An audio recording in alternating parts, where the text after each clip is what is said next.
My name's Elena, and I never thought my life would turn into such a roller coaster. I grew up in a regular family, nothing fancy. After college, I became a primary school teacher. It wasn't glamorous, but I loved working with kids. My world flipped upside down when I met Jason. God, he was handsome, tall, dark hair, eyes you could drown in. And rich. Like, crazy rich. His parents owned some big company, and he was their golden boy. We hit it off right away. Jason said he loved how down-to-earth I was. I thought it was sweet then. Looking back, I should have seen the red flag. Our whirlwind romance shocked everyone, especially his parents. They hated me from day one. I still remember the first time I met them. "So, Elena," Jason's mom said, eyeing me like I was something stuck to her shoe. "What did you say your father does?" "He's a plumber, ma'am," I replied. The look on her face, you'd think I'd said he was a professional dumpster diver. Jason's dad wasn't any better. "Teaching, huh? Not exactly a lucrative career, is it?" But Jason stood by me. "Mom, Dad, I love Elena. Deal with it," he said. We got married despite their objections. I moved into Jason's luxury apartment, feeling like Cinderella. Everything was perfect. I got pregnant pretty quick, and soon our son Michael was born. Jason's parents might have hated me, but they adored Michael. Maybe they thought he'd grow up to be more like them than me. Life settled into a routine. Jason worked as a financial director at his dad's company. I kept teaching and took care of our home. It wasn't always easy, juggling work and a baby, but I managed. One night, as I was putting Michael to bed, Jason came home late again. "Another long day?" I asked. He grunted, loosening his tie. "You wouldn't understand, Elena. It's complicated stuff." I tried to ignore the sting of his words. "Well, Michael missed you. He wanted you to read him a bedtime story." Jason sighed. "I'm tired, Elena.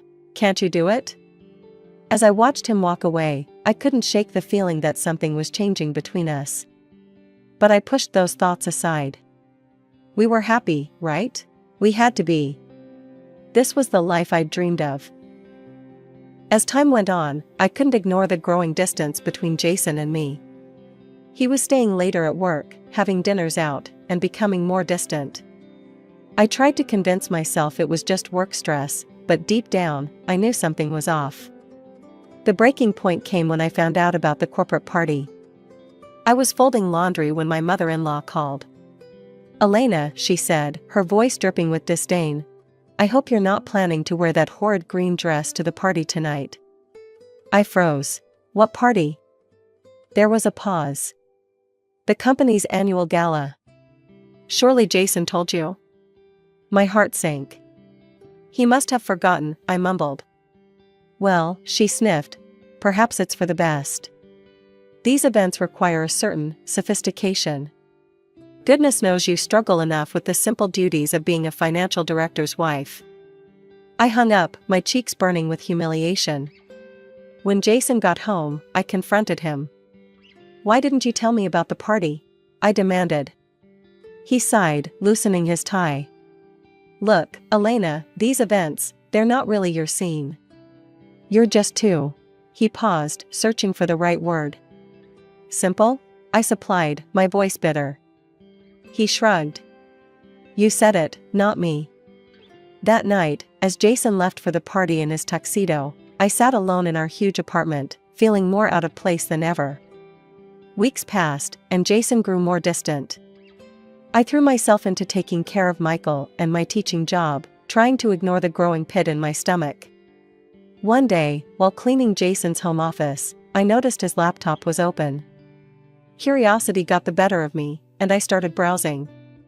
What I found shattered my world. There, in black and white, was an email chain between Jason and someone named Vanessa. As I read, my hands shaking, I realized she was more than just a coworker. "God, V, you were amazing last night," one email read. "Elena doesn't even compare. Of course not, darling, Vanessa had replied. She's just a simple little teacher. How could she possibly satisfy someone like you? They mocked me mercilessly, calling me a klutz and a fool. I learned that Jason had been buying Vanessa expensive gifts I'd never received. I don't know how long I sat there, staring at the screen, tears streaming down my face. When I heard Jason's key in the lock, I quickly closed the laptop and wiped my eyes. He strolled in, reeking of expensive cologne. "Hey," he said, barely glancing at me. I swallowed hard. "How was work?" "Fine," he muttered, heading for the shower. The next morning, I woke up early, my mind racing with what I'd discovered. Jason stumbled in around dawn, looking disheveled and smelling of alcohol. I pretended to be asleep as he collapsed onto the bed. When he finally woke up, I was ready. I'd copied the incriminating emails onto a USB drive, which I now held in my trembling hand. "Jason," I said, my voice surprisingly steady, "we need to talk." He groaned, rubbing his eyes. "What is it, Elena?" "I've got a killer headache." I plugged the USB into our TV and pulled up the emails. "Care to explain this?" Jason's eyes widened as he recognized the correspondence. Then, to my shock, he smirked. Well, he drawled. "Looks like the simple little teacher did some snooping." "How could you?" I choked out, tears threatening to spill. "I'm your wife, the mother of your child." He stood up, towering over me. "And that's exactly the problem, Elena. You're a wife and a mother. But Vanessa? She's exciting, sophisticated. She satisfies me in ways you never could." I felt like I'd been slapped. "So what now? Are you leaving me for her?" Jason laughed, a cold, cruel sound that made me flinch. "Leave you? Why would I do that?" "No, Elena, I'm going to keep seeing Vanessa. And you're going to put up with it." "Like hell I will." I spat, finding a surge of anger I didn't know I had. "You will," he said calmly. "Because without me, what do you have? A teacher's salary? A crappy apartment? Face it, Elena, you need me." I stared at him, this stranger wearing my husband's face. In that moment, I made a decision that would change everything. "No, Jason," I said quietly. "I don't need you. Not anymore." I grabbed Michael, who was thankfully still asleep, and headed for the door. "Where do you think you're going?" Jason called after me. "To my parents," I shot back. "Don't try to stop me." As I drove away, Michael stirring in his car seat, I felt a mix of terror and exhilaration. I had no idea what the future held, but I knew one thing for certain: I was done being Jason's simple little teacher. I arrived at my parents' modest house, tears streaming down my face. My mom opened the door, took one look at me and Michael, and ushered us inside without a word. "Elena, sweetheart, what happened?" she asked, once we were settled in the living room. Through sobs, I told them everything: the emails, the confrontation, Jason's cruel words. My dad's face grew stormy as I spoke. "I'll kill him," he growled, starting to stand. "No, Dad," I said, grabbing his arm. "He's not worth it. I need to figure out what to do next." My mom hugged me tight. "You'll stay here, of course. We'll help you with Michael. And we'll get you a good lawyer."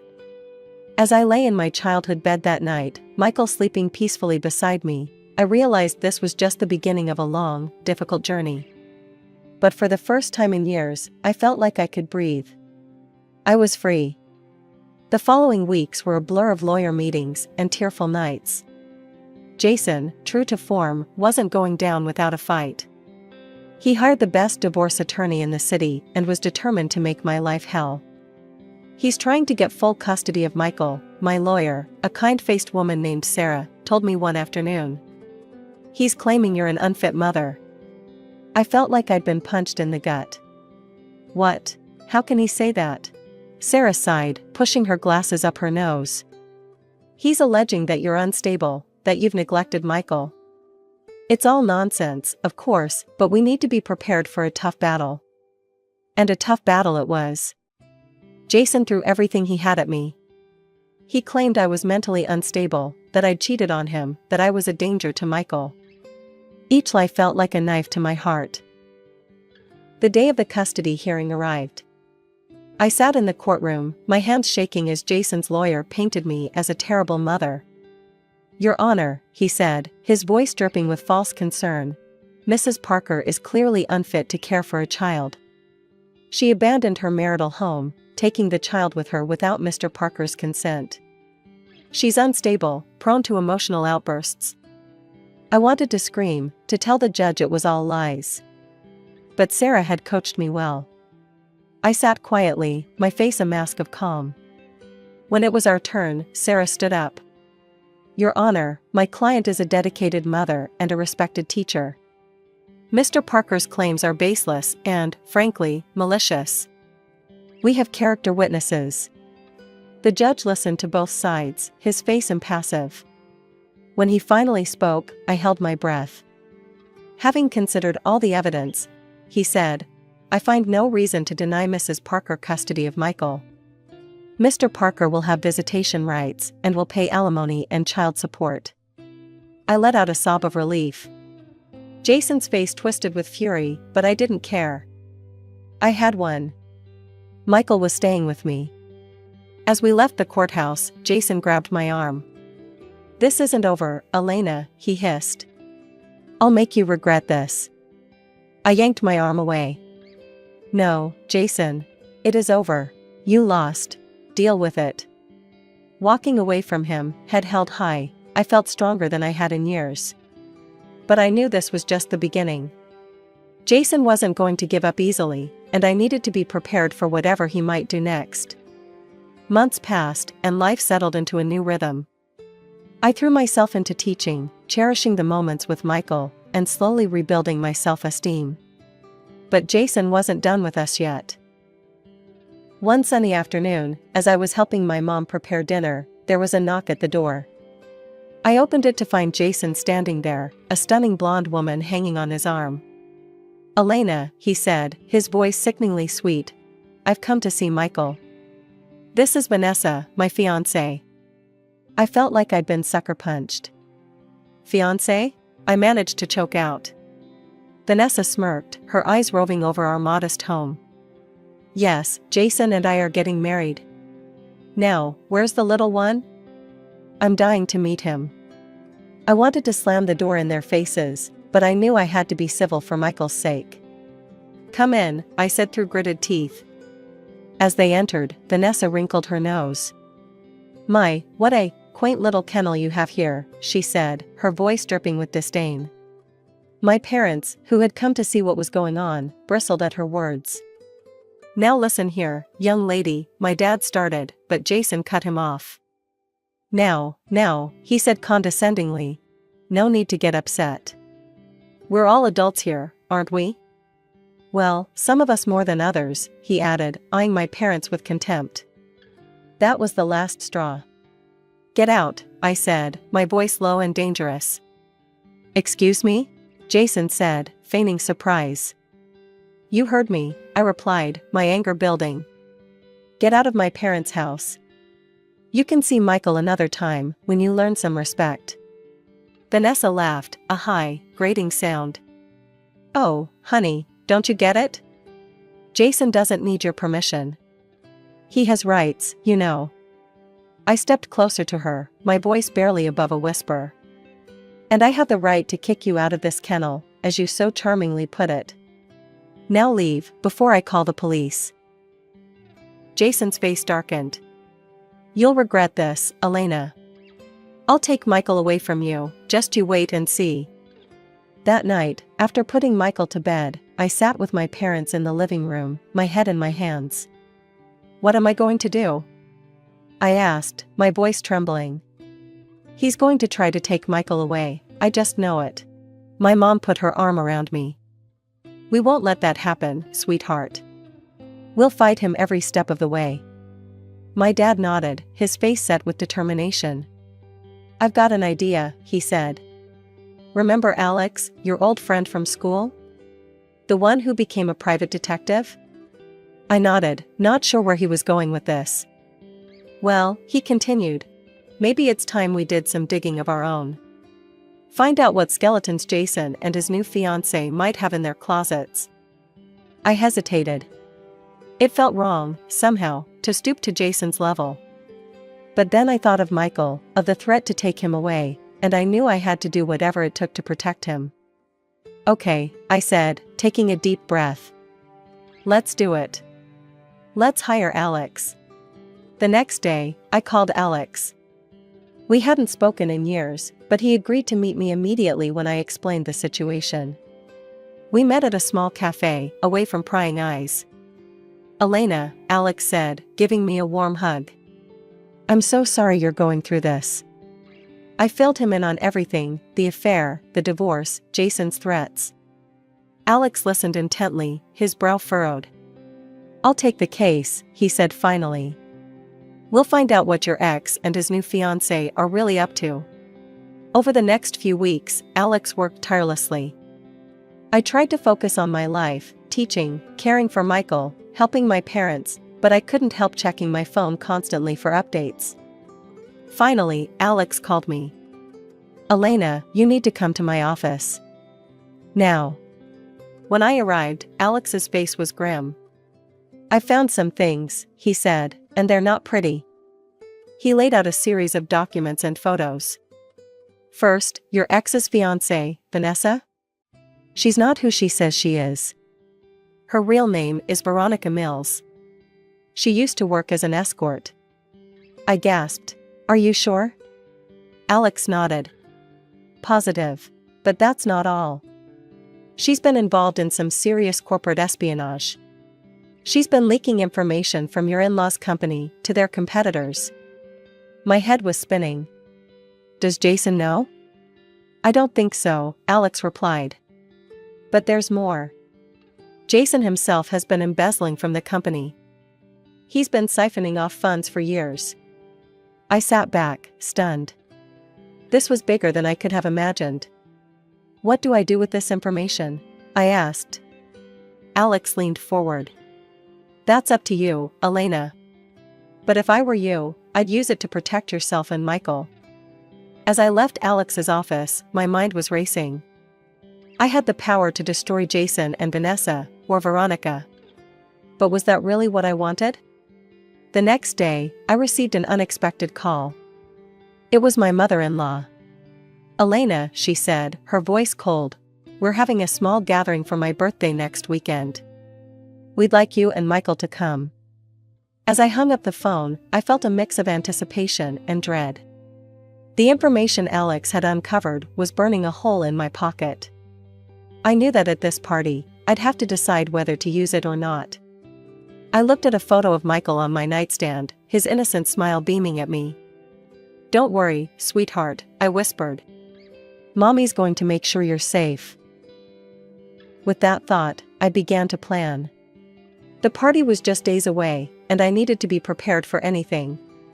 Jason and Vanessa wouldn't know what hit them. The day of my mother-in-law's birthday party arrived. I dressed Michael in his best clothes and put on a simple but elegant dress myself. As we drove to the luxurious house I once called home, I felt my stomach churning with nerves. The welcome we received was far from warm. My mother-in-law's eyes narrowed as she saw me. Elena, she said coolly. We invited you only because you're Michael's mother. Don't forget that. I nodded, swallowing my pride. I understand. Thank you for including us. The party was in full swing, the house filled with the chatter of high society. I stood in a corner, feeling out of place, while Michael played with his cousins. Suddenly, the room fell silent. Jason had entered, a stunning woman on his arm. My heart sank as I recognized Vanessa.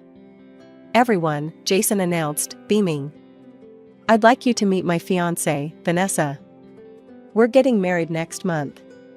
The room erupted in congratulations. My in-laws rushed forward, embracing Vanessa. Oh, darling, my mother-in-law cooed. We're so thrilled. You're exactly the kind of woman Jason needs. Such a wonderful education and pedigree. I saw her throw a pointed look in my direction. The implication was clear: unlike me, Vanessa was worthy of their son. Something snapped inside me. I stood up, clutching the folder Alex had given me. "Actually," I said loudly, "I have something to say." The room fell silent. All eyes turned to me. "This woman," I continued, my voice steady, "is not who she claims to be. Her real name is Veronica Mills. She's using her cousin's identity. She has no education to speak of and used to work as an escort." Gasps echoed through the room. Vanessa's face went pale. I wasn't done. "But that's not all. She's been leaking confidential information about your company to your competitors." My father-in-law's face turned purple. "What? Is this true?" "And Jason," I added, turning to my ex-husband, "has been embezzling from the company for years." Chaos erupted. Jason lunged at me, but was held back by other guests. "You lying scum," he yelled. My father-in-law's voice boomed over the commotion. "Enough." He turned to Vanessa. "Get out of my house, now. I'll see you in court." As Vanessa fled, he rounded on Jason. "You're fired. How dare you hire this woman without proper vetting? And stealing from your own family? You're a disgrace." In the midst of the uproar, my in-laws approached me. "Elena," my father-in-law said, his voice gruff. We owe you an apology. You've saved our company. We were wrong about you." I nodded, feeling a mix of vindication and exhaustion. "Thank you. But if you'll excuse me, I need to take my son home." As Michael and I left, I heard the continuing sounds of argument behind us. But for the first time in a long time, I felt at peace. The truth was out, and we could finally move forward. In the weeks following the dramatic revelation at my in-laws' party, life took on a whirlwind pace. The fallout was swift and severe. Vanessa, or rather, Veronica, was arrested for fraud and corporate espionage. The sight of her being led away in handcuffs was surreal, to say the least. Jason didn't fare much better. With his embezzlement exposed, he lost not only his job but also his fancy apartment. The last I heard, he'd moved to another state, tail between his legs. He calls Michael occasionally, but the conversations are always short and awkward. To my surprise, my relationship with my in-laws took a complete 180. They were genuinely remorseful for how they'd treated me, and as a gesture of gratitude for saving their company, they gifted me a small apartment. "It's the least we can do, Elena," my father-in-law said, handing me the keys. "We were wrong about you, and we're sorry." The apartment wasn't large or luxurious, but it was ours. Michael and I moved in, ready to start our new life. I threw myself back into teaching, finding joy in the simplicity of my work. Our life settled into a peaceful rhythm, free from the drama and tension that had plagued us for so long. But the story doesn't end there. Remember Alex, my detective friend? Well, after all the dust settled, we started talking more frequently. He had been my rock throughout the whole ordeal, offering support and helping with the move. One day, as we were unpacking boxes in my new apartment, Alex paused, a framed photo in his hand. "You know, Elena," he said, his voice soft, "you deserve so much better than what Jason put you through." I looked up, meeting his warm brown eyes. Something shifted between us at that moment. We started spending more time together, and gradually, our friendship deepened into something more. Alex was everything Jason wasn't: kind, attentive, and he absolutely adored Michael. Our first date was nothing fancy, just a picnic in the park with our kids. Alex has a son, Tommy, who's a year younger than Michael. The boys hit it off immediately, chasing each other around the playground while Alex and I talked. "I can't remember the last time I laughed this much," I told him as we watched the kids play.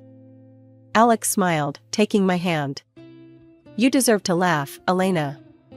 You deserve to be happy." As the weeks turned into months, Alex became a constant in our lives. He was there for Michael's first soccer game, cheering louder than anyone. He helped Michael with his science project, showing infinite patience as they built a model solar system. One night, as we sat on my small balcony after putting the boys to bed, Alex turned to me. "Elena," he said, his voice serious. "I want you to know. I'm in this for the long haul. You and Michael, you're not just some passing fancy for me. I love you both." Tears welled up in my eyes. "We love you too, Alex. You and Tommy, you've made our lives whole again." As we sat there, hand in hand, watching the stars, I felt a sense of peace wash over me. For the first time in years, I was truly, deeply happy. Life wasn't perfect. We still had challenges to face. But with Alex by my side, and our boys growing closer every day, I knew we could handle whatever came our way. As I drifted off to sleep that night, I couldn't help but smile. My story wasn't over, it was just beginning a new, beautiful chapter. From the moment I could walk and talk, I was Daddy's little helper, trailing around construction sites with a hard hat that swallowed my head. My father, John Armstrong, built his empire from scratch, Armstrong Constructions, and expected me to follow in his footsteps. Not that I minded, the world of blueprints and concrete was as much a part of me as my own skin. Working in Dad's company wasn't just a job, it was my entire life. Relationships? They never quite fit into my schedule. Besides, I had Lucy, my best friend since kindergarten. Lucy was the polar opposite of me, where I saw lines and angles, she saw Friday night dates and flirty dresses. "Anna, you need to get out more," Lucy would laugh, flipping her hair, which was always some shade of the rainbow. Not all men are as boring as concrete. I just shook my head, focused on my spreadsheets and client meetings, until Michael showed up. He transferred from the Atlanta branch as a manager. I remember the first day he walked into the office. He had this easy smile and a way of making everyone feel like they were the most important person in the room. "Anna Armstrong, I've heard a lot about you.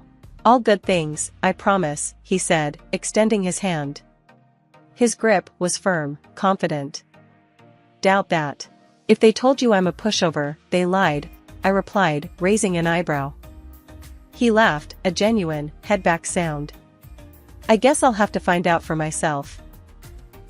It didn't take long for his charm to work on me. Coffee breaks turned into dinner dates. Dinner dates turned into late nights talking about everything and nothing. Michael wasn't like the guys Lucy dated. He was persistent but respectful, ambitious but grounded. It was refreshing. Terrifying, too, how fast I fell for him. The night he proposed, it was just us, a picnic in the park under the stars. No grand gestures, just an honest confession of love. "Anna, I'm not a man of many words when it comes to feelings, but I know this, I want to spend my life with you. Will you marry me?" "Yes," I said without a second thought. The decision was as solid and straightforward as the foundation of a skyscraper. The morning of my wedding felt like any other day, except for the knot in my stomach and the bouquet of white roses shaking in my hands. "Can't believe I'm doing this," I muttered to myself, staring at my reflection. The girl in the mirror looked like a bride, all dressed in white, but her eyes were wide, like she was about to step off a cliff. "Hey, you look like you're going to a funeral, not your own wedding," Lucy teased, bustling into the room with a bag of makeup and a grin. "Let's add some color to those cheeks." I rolled my eyes, but let her dab my face with powder and paint. "Don't make me look like a clown, okay? It's just Michael out there, not the royal family." Lucy laughed, her hands expertly moving brushes and liners. "Trust me, by the time I'm done with you, Michael's going to fall in love all over again." The ceremony was a blur. Dad walked me down the aisle, his arm a steady weight on mine. "You sure about this, kiddo?" he whispered when we were halfway down. I squeezed his arm. "Yeah, Dad. I'm sure." Michael was waiting at the altar, his smile wide and sure. It anchored me, made my steps lighter. The vows were simple, words I'd heard 100 times in movies and at friends' weddings, but they felt different coming from my lips, promising forever to the man in front of me. Sarah, Michael's sister, came with her 2 little ones, thanking me for making her brother the happiest man alive. "I don't know how you did it, taming my wild brother," she joked as we watched Michael dancing with some of our nieces and nephews. "Just had to use the right bait," I quipped, watching him with a mixture of adoration and amusement. The next few weeks were a whirlwind of thank you cards and unwrapping gifts. But the biggest change was Michael's idea that I should quit my job and focus on us, on our home. It sounded so old-fashioned, and nothing like the life I'd envisioned for myself. "You really think I should quit?" I asked one evening, the brochures for new kitchen counters spread on the table between us. "Yeah, babe. Look, you've been at your dad's beck and call since you were a kid. It's time for us now," he said, his hand covering mine. I chewed my lip, looking down at our entwined fingers. "And if I hate it? If I'm a terrible housewife?" He chuckled, squeezing my hand. "Then you go back to work, and we hire a maid. But I've got a feeling you're going to be great at this." So, I gave my notice at the company. Dad was surprised, but supportive. The last day at the office was bittersweet. I packed up my desk, my heart heavy but hopeful. Maybe Michael was right. Maybe it was time for a new chapter. That night, as I tried a new recipe for dinner, burning the garlic and undercooking the pasta, Michael wrapped his arms around me from behind. "Smells good," he lied, kissing my cheek. I leaned back into him, the familiar fear of change nagging at me. But there was also excitement, a thrill of stepping into the unknown. "We'll see," I said, hoping my new role as a housewife would feel as right as my old one had. 3 years into our marriage, and life had found a rhythm, sort of like the ticking of the clock in our kitchen, steady, predictable, but sometimes, a bit too silent. Michael had scored a big promotion at the company, thanks to Dad. The pay was good, really good. We should have been on top of the world, dreaming up nursery colors, and picking out baby names. But the baby part, well, it just wasn't happening. I had seen doctors, had tests done, and everything came back normal. "Just give it time," the doctor told me, flashing a smile that was probably meant to be comforting. So, I waited, filling my days with projects around the house, turning our home into something out of a magazine. During this time, Lucy dropped a bomb. She was pregnant. The news hit me hard, though I masked my shock with a smile. "That's amazing, Luce. Who's the dad?" I asked, trying to keep my voice light. She shifted uncomfortably, avoiding my gaze. "Oh, you don't know him. Just, someone I met." She quickly changed the subject. A few months later, she had a baby boy. I got her a nice gift, something chic yet practical, a designer baby bag. "You're a lifesaver, Anna," she said, hugging me with one arm while cradling her son in the other.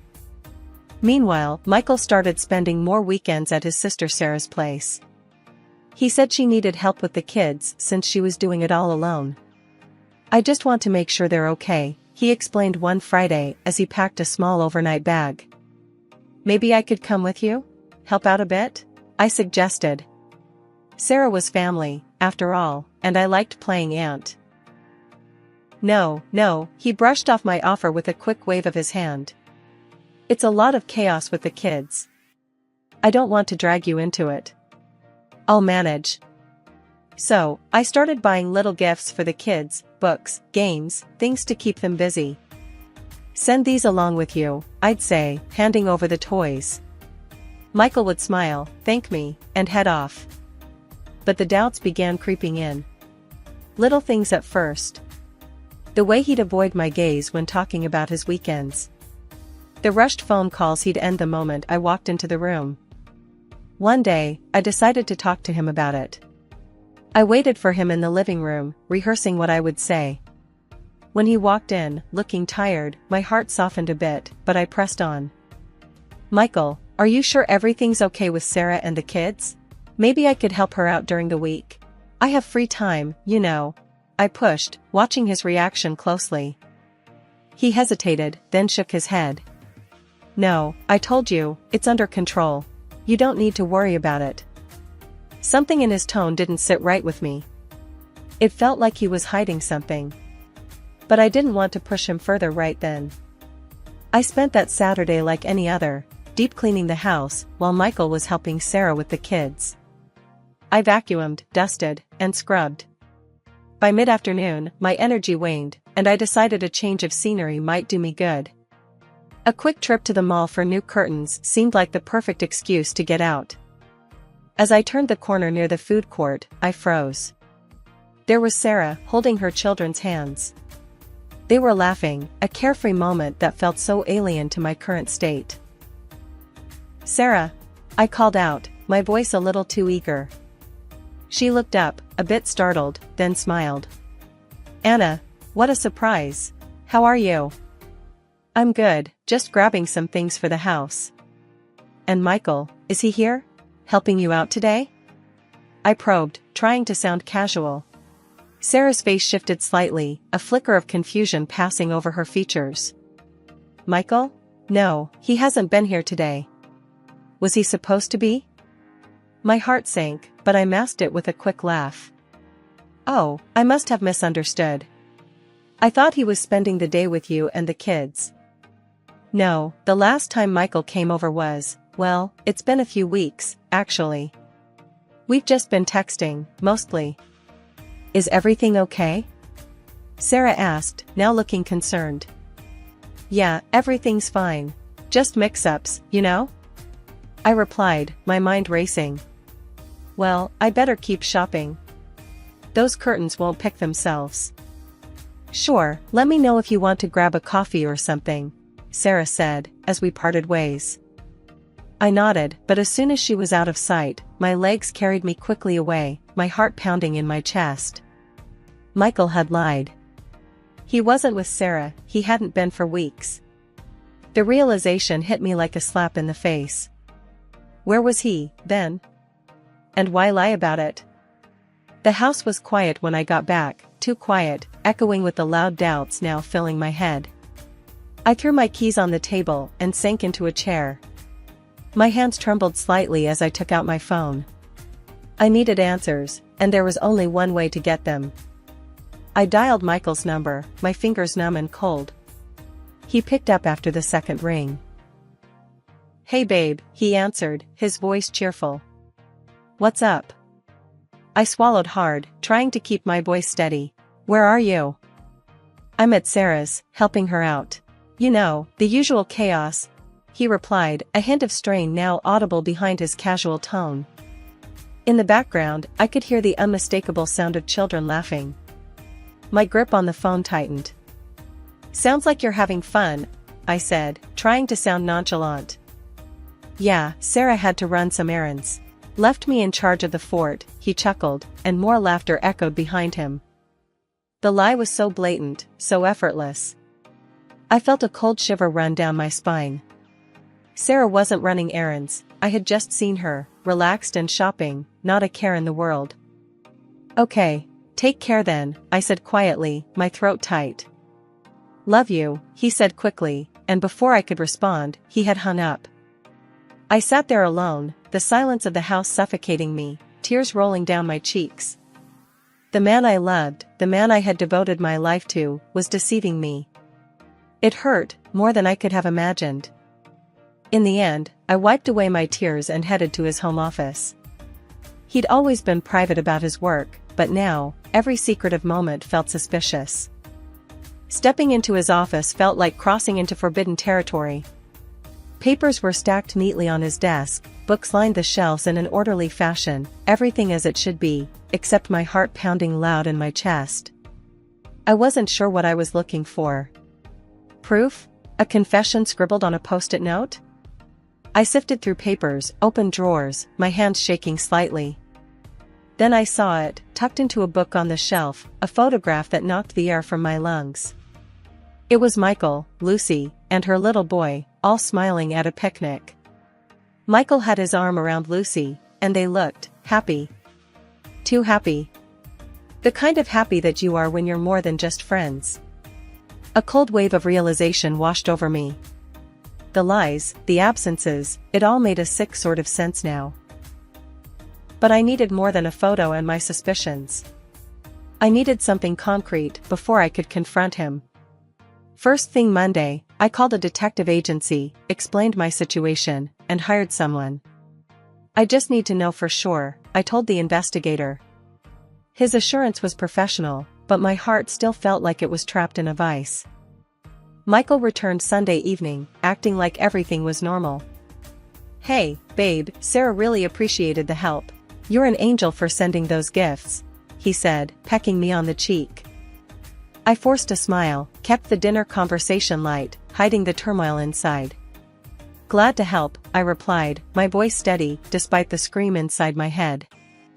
I even talked to Lucy on the phone that week. She was her usual bubbly self, chatting about her son, making plans for coffee. It was surreal, hearing her voice, knowing she might be the reason my marriage was falling apart. That Friday, as Michael packed for another weekend at his sister's, his alleged sister's, I handed him a bag of gifts for the kids. "Say hi to Sarah and the kids for me," I said, a brittle smile on my face. After he left, the detective called. "We need to meet," he said, his voice grave. "I have something you should see." We met at a park, a neutral space filled with the laughter of children and the barks of dogs, a stark contrast to the dark cloud hanging over me. He handed me an envelope. Inside were photographs and a report, dates, times, places. Michael and Lucy, together, not just friendly, but intimate. My hands trembled as I flipped through the evidence, each image a stab in the heart.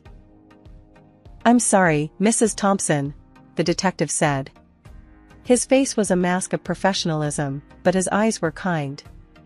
"If there's anything else we can do." I shook my head, folding the envelope closed.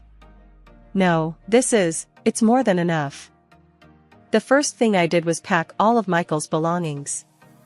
Every shirt, every pair of shoes, every scrap of him that lingered in our shared spaces, I boxed up methodically. It was mechanical, each fold away my pain. Once everything was packed, I didn't just leave it by the door or throw it out, I sent it all to Lucy's place. Let her deal with the mess she helped create. I called the courier, my voice calm, my instructions clear. Next, I changed the locks. No more would Michael walk freely through these doors as if he hadn't torn our life apart. This symbolic gesture felt like sealing off my heart from further damage. With the house now feeling less like ours and more like my own, I drove to my parents' house. My parents were shocked as I told them everything, the affair, the lies, the duplicity. Dad, usually so calm and composed, grew visibly angry. "You need to divorce him, Anna. No second chances," he said sternly, his disappointment in Michael palpable. I nodded, the resolve settling in. I had already filled out the divorce papers, each line a nail in the coffin of my marriage. As evening fell, my phone started buzzing. Calls from Michael. Texts. Voicemails. I ignored them all. Lucy also tried to reach out, her messages a mix of confusion and panic. I silenced my phone, unwilling to hear their excuses or lies. Late in the evening, a car pulled up. I watched from the window as Michael stepped out. He walked up to the front door and rang the bell. When I opened the door, Michael's face was a mix of confusion and anger. "Anna, why did you send all my stuff to Lucy? What's going on?" His feigned ignorance fueled my anger. I smiled, cold and hard. "And how do you know your stuff is with Lucy? Weren't you supposed to be at your sister's?" The color drained from his face as he realized the trap he'd walked into. My father stepped forward, his presence formidable. "I trusted you," Dad said, his voice thunderous. "I was going to make you my successor, and you repay me by cheating on my daughter?" Michael stumbled backward slightly, as if the words were physical blows. "I'm sorry, I made a mistake." "It meant nothing, I swear." I scoffed. "It meant nothing? You destroyed our marriage for something that meant nothing?" "I didn't mean for any of this to happen," Michael pleaded, falling to his knees. "Please, Anna, I can fix this." I stepped forward, the divorce papers in hand. "Here," I said, thrusting the papers toward him. "I want you gone. From my life, from my house, and from my father's company." Michael took the papers, his hands shaking. He looked up at me, eyes brimming with tears, but I felt nothing but revulsion. Dad turned to him, his final words cutting through the tense air. "You're fired. And expect a call from my lawyer. We'll be seeking every penny back for what you've done." Michael, defeated and broken, slowly got to his feet and walked away, his future as shattered as the life he left behind. I watched him go, feeling a mix of relief and pain. The chapter of my life involving Michael was closed. A few days after the confrontation, my phone rang. The number was familiar, too familiar. It was Lucy. I hesitated but answered, steeling myself for the conversation. "Anna, why did I get a request for financial compensation in the mail?" Lucy's voice was tense, a mix of confusion and anger. "I'm suing you for the damage you caused by having an affair with my husband," I said, my voice calm but firm. "Anna, come on, you have to understand, I never meant to hurt you," she started, her voice shaky. "I don't need your excuses, Lucy. You knew exactly what you were doing," I interrupted, not willing to hear her justify her actions. Lucy's tone shifted, the desperation clear in her voice. "You have everything, Anna. I've always been in your shadow, struggling, while everything was handed to you. Can't you feel sorry for me, just this once?" "I can't, Lucy. Not for this. You crossed a line," I replied, my resolve hardening. She let out a bitter laugh. "I always envied you, Anna. Your perfect life, your perfect job. I thought maybe for once I could have something that made me feel worth something too." "That didn't give you the right to destroy my marriage," I said coldly, feeling the old pain mixed with fresh anger. Later that week, my lawyer called to discuss Michael's latest move. "He's asking for mediation to settle the divorce terms, Anna. It would avoid a trial, keep things less public," he explained. After a moment of thought, I agreed. The day of the mediation, I walked into the lawyer's office, every step firm, my heart guarded behind a wall of icy determination. Michael was already there, looking worn and remorseful. I didn't buy it for a second. As we sat down, Michael's lawyer laid out their terms. It was almost laughable, how little he thought he could get away with giving up. "No," I said simply, meeting Michael's gaze for the first time that day. "He'll also pay for the damage caused. And he will renounce any claims to my father's company and my properties." After hours of negotiation, pushed by his lawyer, Michael agreed. He would compensate me financially for the betrayal and cover the legal demands against Lucy. He also formally renounced all claims to any part of my family's assets. As the final papers were signed, a weight lifted off my shoulders. The money wasn't a salve for the betrayal, but it was accountability, something Michael had to recognize and feel. "I hope you find what you're looking for, Michael," I said as we parted, not sure if I meant it. "I'm sorry, Anna. Truly," he replied, his voice low. "It's been a few months since the dust settled on my divorce. I heard through the grapevine that Michael remarried quickly, Lucy, of all people. But that union crumbled faster than it formed when he found out her son wasn't his. Turns out, Lucy was already pregnant when she decided to weave her web around Michael. Now, she's struggling, raising the kid on her own, scrambling to make ends meet. As for Michael, his career never recovered. He bounces around, picking up whatever work he can find. Last I heard, he was doing some low-end jobs, nothing that would ever match up to the life we had planned together. As for me, I threw myself into my work. One crisp morning, I was early at the office, the first to arrive as usual. That's when my dad came in, his steps echoing in the empty hallway. "Morning, Anna," he greeted, his voice breaking through my concentration. "Morning, Dad," I replied, minimizing the spreadsheets on my screen. "What brings you in so early?" He walked over to my desk, a serious look on his face that told me he meant business. "I've been thinking," he started, leaning against the edge of my desk. "It's about time we talk about expanding the business. I think you're ready to take on more responsibility." I paused, absorbing his words. "Are you sure? It's a big step." I've never been more sure of anything, Anna. You've got a sharp mind for business. It's time you use it to steer this company into new waters, he said confidently. I nodded, the weight of his trust in me settling on my shoulders. I'll do my best, Dad. You know I will. I know. That's why I'm suggesting it, he replied with a smile, then turned to leave before pausing at the door. Oh, and there's a community charity event next week. I want you to head it. Show them what the Armstrongs are made of. The days that followed were a blur of activity. Planning the charity event took up most of my time, but it was a welcome distraction. It gave me a sense of purpose, a direction to channel all my energy, something that had nothing to do with my failed marriage. The night of the event, as I stood at the podium, looking out at the crowd of familiar faces, I felt a surge of pride. I had organized this, brought these people together for a good cause. It was my hard work that made this happen, not anyone else's. After the speeches, as people mingled and congratulated me on a successful event, I realized I was starting to feel like myself again. The betrayal, the divorce, it was all part of my past now. Yes, it shaped me, but it didn't define me. Hi, I'm Jenna. My life, pretty much like my coding, was streamlined, efficient, logical. I worked as a website developer for a big IT corporation.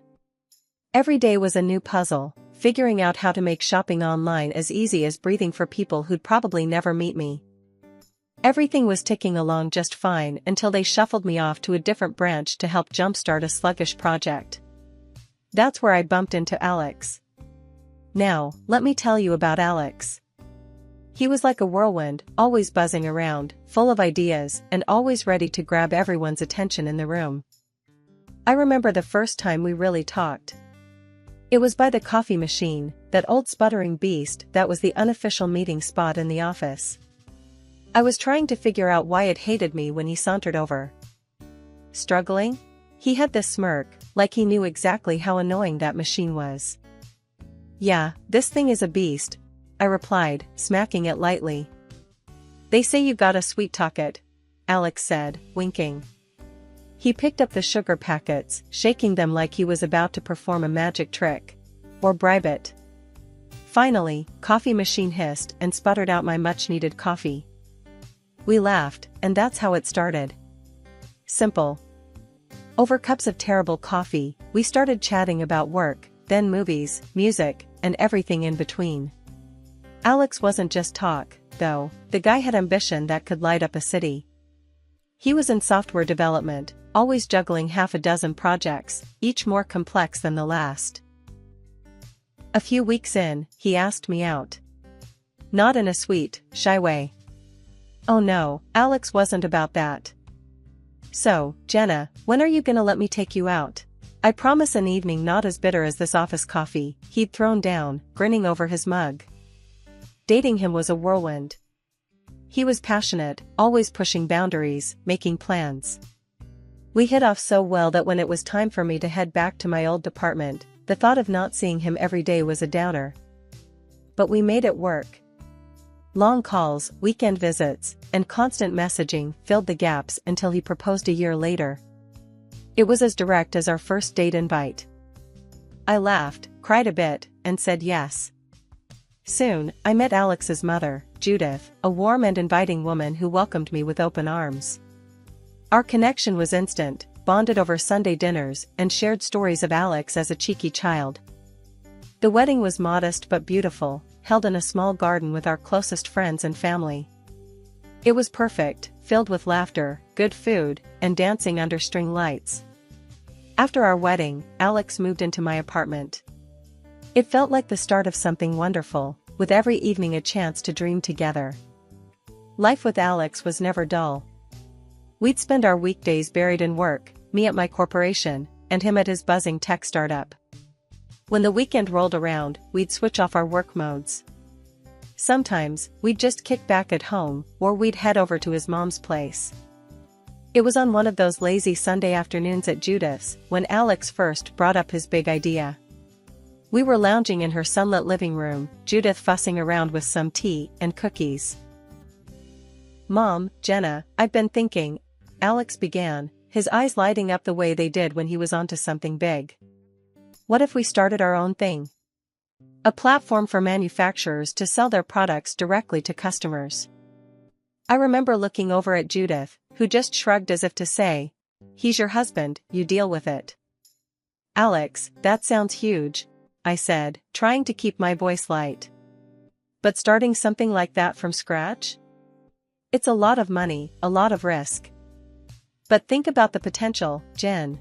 We could build something amazing, all our own," he pressed, his enthusiasm bubbling over. I loved his passion, really, I did. But practicality was screaming in my ear. "I know, love, but we need a solid plan.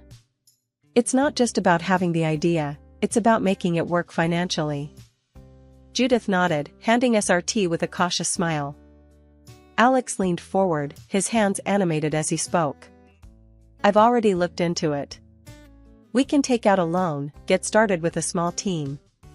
I've even got some contacts ready to jump on board as soon as we say go." I took a deep breath, the weight of his expectations pressing down on me. "Alex, starting a business on a loan is risky. What if it doesn't pan out? We'd be left with nothing but debt." Judith put a comforting hand on my shoulder, giving me a supportive squeeze. Alex shook his head, dismissing my concerns with a wave of his hand. "Sometimes you gotta take risks, Jen. No guts, no glory, right?"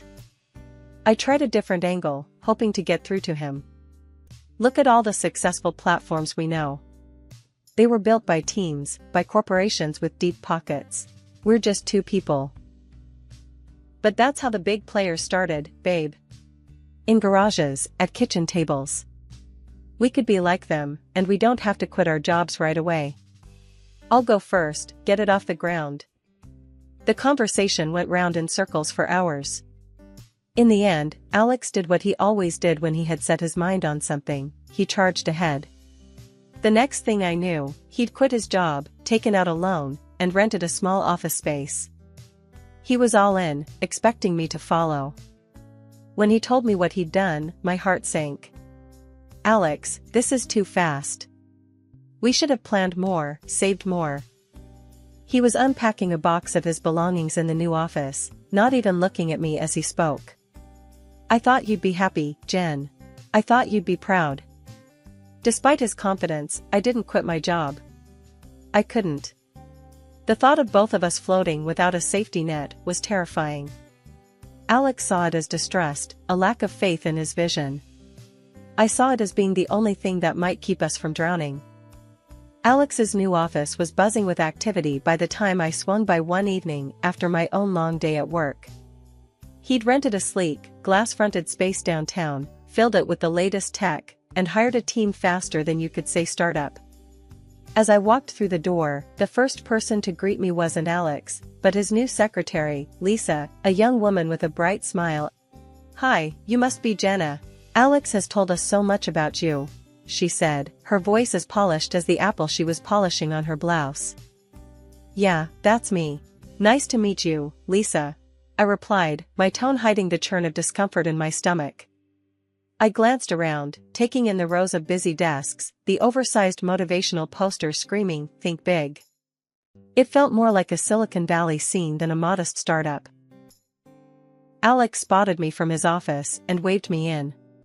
He was leaning back in his chair like a CEO from some glossy magazine shoot, grinning from ear to ear. "Jen, what do you think? We're really kicking off here," he exclaimed as I entered. "It's impressive, Alex. But aren't you scaling up too fast?" I frowned, looking around at all the new equipment and employees. "Babe, to make money, you gotta spend money. We need the best to be the best," he replied, his voice filled with that irritating confidence that had started to grate on me. "But hiring so many people so quickly, the fancy office, the tech, how are we covering this?" I pressed, trying to keep my voice steady. Alex strutted from his desk, sweeping his hand through the air as if brushing away my concerns. "Investments, Jen. You gotta spend big to catch the big fish. We're hosting a launch dinner next week, going to dazzle them with our vision." The dinner he was talking about turned out to be at one of the fanciest places in town. He'd even had glossy business cards made up, heavy and embossed with gold detailing, which he handed out to anyone who looked remotely interested in his pitch. Watching him work the room was like watching a play, every gesture calculated, every smile timed to perfection. As the evening wound down, I pulled him aside, my worry turning into frustration. "Alex, this isn't sustainable. We should be careful with expenses until we actually start earning." Alex's face hardened, his smile slipping away. "Jen, you really need to start seeing the bigger picture. This is how the successful do it. You think rich, you live rich, you become rich. That's the mindset we need. But real success doesn't just come from acting the part," I argued, feeling my temper rise. He laughed, a short, humorless sound. "And what would you know about that? No offense, Jen, but I'm making something great here. Maybe try supporting me instead of dragging me down, huh?" That stung. More than I expected. I backed off, swallowing the lump in my throat. "Okay, Alex. Okay." From that night on, I stopped pushing back. I just helped out where I could, taking on tasks for the business in the evenings after my day job. It was clear that Alex didn't just want to create something lasting, he wanted the lifestyle, the status. A year into this grand venture of Alex's, the cracks in his ambitious facade had widened into gaping holes. The once bustling office was quieter now, the energy dimmed. Only a couple of tech specialists and Lisa, the secretary, were left.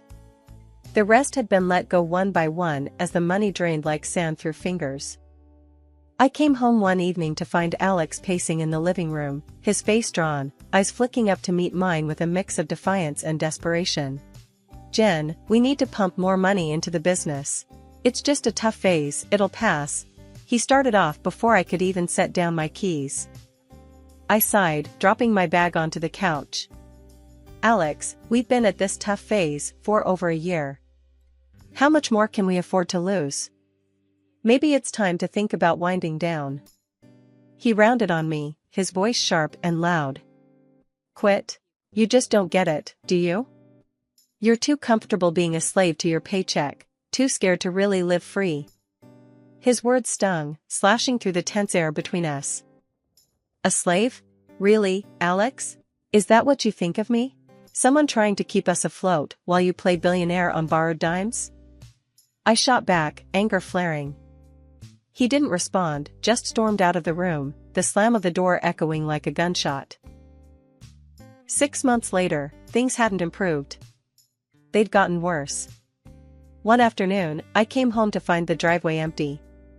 He'd sold our family car, our only car, to fund another desperate attempt to save his sinking ship. He greeted me at the door with a sheepish look, almost like he knew he'd crossed a line. "Jen, I had to. We needed the cash. I'll get it back, I promise," he said quickly, as if rushing to fill the silence before I could react. I just shook my head, too tired to argue anymore. "Alex, where does it end? You sold our car without even talking to me about it. What's next?" He shrugged, a hollow, defeated gesture. "Whatever it takes." From then on, I pulled double duty. My paycheck covered our rent, the groceries, and every little expense in between while Alex's dreams sucked up everything else. Every night, I'd lie awake, the weight of our world on my shoulders, listening to the silence of the apartment. It was like living with a ghost, a shadow of the man I married. It was a sunny Tuesday morning when my phone rang. Glancing at the caller ID, I saw it was Judith, Alex's mom. The tremor in her voice when I answered set my heart racing. "Jenna, darling, I hate to bother you, but I've got these people here, these creditors, and they're talking about taking the house. They say Alex put it up as collateral. What's going on?" I froze, the phone nearly slipping from my grasp. "What? No, that can't be right, Judith. Let me handle this. I'll call you back soon." I hung up, my mind spinning. Alex had promised no more risks after the car incident. I waited all day for him to come home, rehearsing what I would say, how I would stay calm. But when he walked through the door, looking tired and disheveled, all my plans fell apart. "Alex, did you mortgage your mom's house for a loan?" I blurted out, unable to contain my anxiety. He tossed his keys on the table, avoiding my gaze. "Yeah, I did. We needed the cash flow to keep the business alive. It's going to pay off, Jen, you'll see." "How could you gamble with your mom's home?" I exclaimed, feeling my temper rise as my voice cracked with emotion. "It's not a big deal, Jen. This is how business works. You invest big, you win big. We're on the brink of something huge here," he argued, his voice firm, almost rehearsed. "But what about your mom? Where is she supposed to go?" My words were sharp, cutting through the air between us. Alex shrugged, a casual, heartless gesture that made me flinch. "She won't have to go anywhere. It's all legal stuff, nobody's going to throw an old lady out on the street. Plus, our state has mild winters, she'll manage if it comes to that." The ease with which he dismissed the gravity of the situation horrified me. That night, I couldn't sleep, tormented by the image of Judith, homeless because of us, because of a gamble Alex chose to take. The next morning, I made a decision. I went to my parents' house, seeking refuge and advice. My father, a seasoned investor who'd always been wary of Alex's rash decisions, greeted me with concern. "Jenna, what's wrong? You look troubled," he said, guiding me to the living room. I took a deep breath, steadying myself. "Dad, I need to borrow some money to pay off the loan on Judith's house. Alex put it up as collateral without telling anyone, and now it's at risk." There was a pause, then a heavy sigh. "Jenna, I'll help because it's Judith, but you need to think hard about your marriage. Is this the life you want? Constantly cleaning up financial messes?" As I lay in bed at my parents' house that night, the reality of my father's words echoed in my mind. Alex had crossed a line, involving his own mother in his reckless schemes, showing a side of him I could hardly recognize. 3 days later, I returned home, my mind a chaotic mix of relief and unresolved tension. However, as I tried my key in the lock, it wouldn't turn. Confused and frustrated, I jiggled the key harder, thinking the lock was jammed. Nothing worked.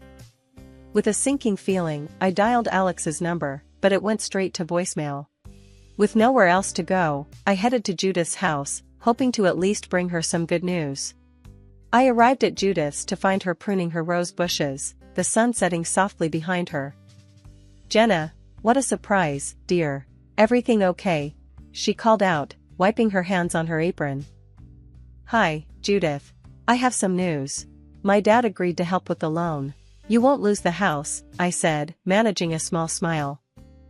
Her eyes welled up as she hurried over and enveloped me in a warm hug, her relief palpable. "Oh, Jenna, thank you. I don't know what I'd do without you. You're an angel." We were just stepping inside when the doorbell rang. Judith answered it, and there stood Alex, with Lisa clinging to his arm, smiling triumphantly. My heart froze. "Alex? What are you doing here?" I stammered, confusion and dread mingling in my chest. Alex's smile didn't reach his eyes. "Jenna, I see you've been busy. Unlike you, Lisa here supports me. In fact, she believes in me so much that we're together now. And oh, I filed for divorce. You're holding me back." Judith gasped, her hand flying to her mouth. "Alex, what?" "And there's more," Alex continued, pulling out some papers from his jacket. "I sold your apartment. Needed the money for the business. We'll be living here with Mom. You should find somewhere else to stay." The papers felt heavy in my hand.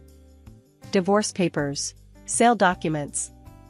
My life, reduced to a few sheets of cold, legal prose. "You sold our home? How could you?" I whispered, my voice breaking. Lisa sneered, clinging tighter to Alex. "Because we're going places, Jenna. And you're just dead weight." Judith's face reddened with anger. She grabbed a nearby kitchen towel and attacked Alex and Lisa with it. "Get out. I'm ashamed of you, Alex." How dare you treat Jenna like this? Alex and Lisa were screaming as they dodged Judith and the towel, and I was looking at this surreal scene with mixed feelings. As Judith was out of breath and stopped, Alex straightened his clothes and turned to a tearful Lisa with a wry grin. Let's go. We don't need this. Before he could leave, Judith turned to me, her eyes fierce with resolve. Jenna, dear, I'm signing this house over to you. You saved it. It's yours. Alex stopped in his tracks, his face a mask of disbelief. Mom, you can't. I can, and I will. Now get out. Take your friend and leave my house. The door slammed behind them, leaving a stunned silence. Judith turned to me, her expression softening. Stay here, Jenna. As long as you need. After the betrayal and upheaval of the last few days, I was emotionally drained but determined to set things right. Following my father's advice, I met with a lawyer he recommended, a sharp, no-nonsense woman named Ms. Thompson. Over coffee in her stark, uncluttered office, we laid out the details of my case against Alex. So, he sold the apartment without your consent? Ms. Thompson asked, her pen poised over her notepad. Yes, and probably forged my signature to do it, I replied, feeling a mix of anger and disbelief as I handed her the fraudulent documents. Ms. Thompson's eyes narrowed. We'll take this to court. I'll file for the immediate reversal of the sale and push for a fraud charge. The legal wheels turned faster than I expected. In court, Alex's facade of competence crumbled under the weight of evidence. When confronted with the forgery, he had no defense. Your Honor, I was just trying to save my business, Alex stammered, avoiding my gaze. The judge was unmoved. You committed fraud, Mr. Carter. This court sentences you to probation and prohibits you from holding any senior management position in any company. Let this be a lesson in responsibility. Meanwhile, Judith, with Ms. Thompson's help, proved that Alex had taken the loan against her house without her knowledge or consent. The judge ordered Alex to compensate his mother for the emotional and financial distress caused. Outside the courtroom, as the final divorce proceedings took place, Alex's desperation was palpable. Jenna, please, don't ask for any more money. I'm ruined, he pleaded, his voice barely above a whisper. I looked at him, the man I once loved, now just a stranger driven by greed. I don't want your money, Alex. But you will replace my car, the one you sold without asking me. A couple of months later, his business, now hopelessly in debt, crumbled without his mismanagement to sustain it. Lisa left as soon as the reality of his financial situation hit home. Alone and barred from any significant corporate role, Alex was a broken man. But that was no longer my concern. With the legal battles behind me, I returned to the apartment that was once again legally mine. One afternoon, as I arranged books on a new shelf, the doorbell rang. It was the delivery of the new car Alex had bought me, a sleek, reliable model that was everything the old one had been and more. I signed off on the paperwork, the final tie to my old life with Alex severed. After the whirlwind of betrayal and legal battles, life settled into a new, steadier rhythm. My days were filled with the familiar comforts of my job. Each project and code line I crafted at work reminded me why I had clung to this stability, why it was so crucial not to leap blindly into Alex's fantasies. My salary, once stretched to cover his debts, now afforded me small luxuries and peace of mind. Every so often, I caught snippets of Alex's new life. He was doing physical labor now, something vastly different from the suits and boardrooms he had aspired to dominate. It was hard work, paying off the mountains of debt he had accumulated through his reckless ambitions. I felt a twinge of something, pity, perhaps, or just relief, that it was no longer my disaster to manage. Despite everything, Judith and I remained close. Our bond, forged in the fire of Alex's deceit, had only strengthened. She often joked, "You got rid of the worst part of our family and kept the best," during our weekly coffee meetups. Her laughter was a balm to the still tender parts of my heart. One breezy Saturday afternoon, we sat in her garden, the late spring blooms a burst of color against the green. Judith had just come back from her lawyer's office, a stack of papers in hand. "Jenna, I've made it official," she said, handing me a document. "The house will be yours one day. Not that I'm planning on going anywhere anytime soon." I took the papers, a lump forming in my throat. "Judith, you don't have to do this. You've already given me so much." She waved me off, her voice firm but kind. "I want to, dear. You saved this old house, you saved me. It's only right." We spent the afternoon reminiscing and planning future renovations to the house, small projects we could tackle together. As the sun dipped lower, casting long shadows across the yard, Judith leaned back in her chair, her eyes thoughtful. "You know, Jenna, I always thought it was the big, explosive moments that defined us. But it's not. It's the quiet days, the simple acts of kindness, the steady work. That's what really builds a life." Her words echoed in my heart as I drove home later. She was right. Life wasn't about the dramatic falls or the swift climbs, but about the steady, often unnoticed, day-to-day resilience. Back at my apartment, I looked around at the space that had once been a shared dream, now solely mine. It was quieter, simpler, less extravagant than Alex had wanted it to be, but it was real and it was mine. The next morning, as I prepared for work, I felt a deep sense of gratitude. Grateful for the job that had sustained me, for Judith's unwavering support, and for the lessons learned. I was grateful, too, for my own strength, which had carried me through the storm and out the other side. My name's Anna, I just turned 27, and I was about to marry Jake, my college sweetheart. Everything was going smoothly until my mom called out of the blue. "Anna, sweetie." Her voice was way too chipper. "What kind of suit do you think Tom should wear when he walks you down the aisle?" I nearly choked on my coffee. Tom was her latest conquest. Some younger guy I'd seen maybe twice or thrice. "Mom, what are you talking about?" "Grandpa's walking me down the aisle." There was a long pause. Then she exploded. "What? You can't do that to me, Anna. Tom needs to practice being a father. He has a teenage daughter, you know. He needs to know how it feels to walk his little girl down the aisle." I couldn't believe what I was hearing. "Mom, I'm not his little girl.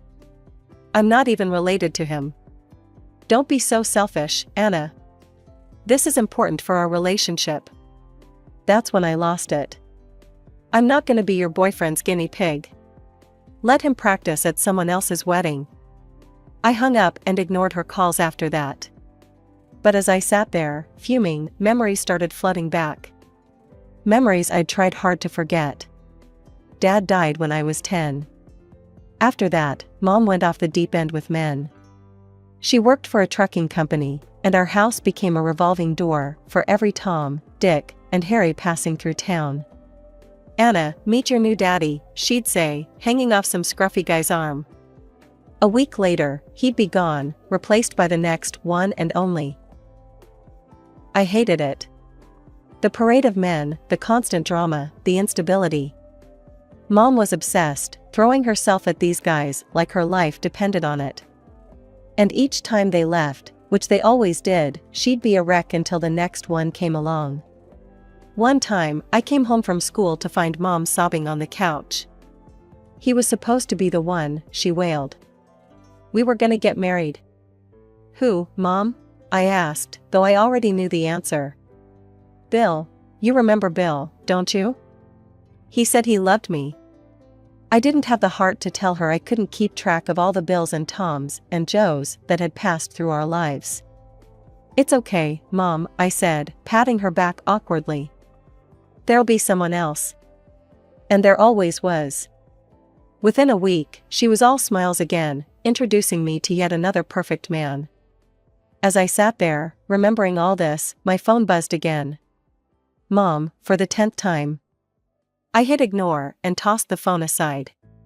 Some things never change, I thought bitterly. Here I was, about to start my own family, and Mom was still trying to use me in her desperate attempts at love. As the years went by, I found myself spending more and more time at my grandparents' place. It was a refuge from the chaos at home, a place where I could just be a kid without worrying about which strange man would be sitting at our breakfast table the next morning. I stopped bothering to learn their names. What was the point? They never stuck around long enough for it to matter. But there was one day I'll never forget, no matter how much I want to. I was 14, trudging home from another crappy day at school. All I wanted was to grab a snack and lock myself in my room. Instead, I walked into World War III. Mom was in the living room, screaming and pulling the hair of some woman I'd never seen before. The strange woman was giving as good as she got, shrieking like a banshee. "You husband-stealing whore," the woman yelled, taking a swing at Mom. Mom ducked and spat back, "He told me he was single. Don't blame me for your failed marriage." And there, lounging in Dad's old armchair, was Mom's latest boyfriend. He was watching the whole thing with a shit-eating grin on his face, like this was the best entertainment he'd had in years. I stood there, frozen, my backpack slipping off my shoulder. The boyfriend noticed me first. He winked and put a finger to his lips, like we were sharing some kind of secret. I bolted to my room and slammed the door. Later that night, I heard Mom crying as the boyfriend left with the other woman. Apparently, she was his wife. Mom cried all night. I didn't sleep a wink. A few more months passed. I hit 15, and suddenly Mom's parade of losers took on a new, creepy dimension.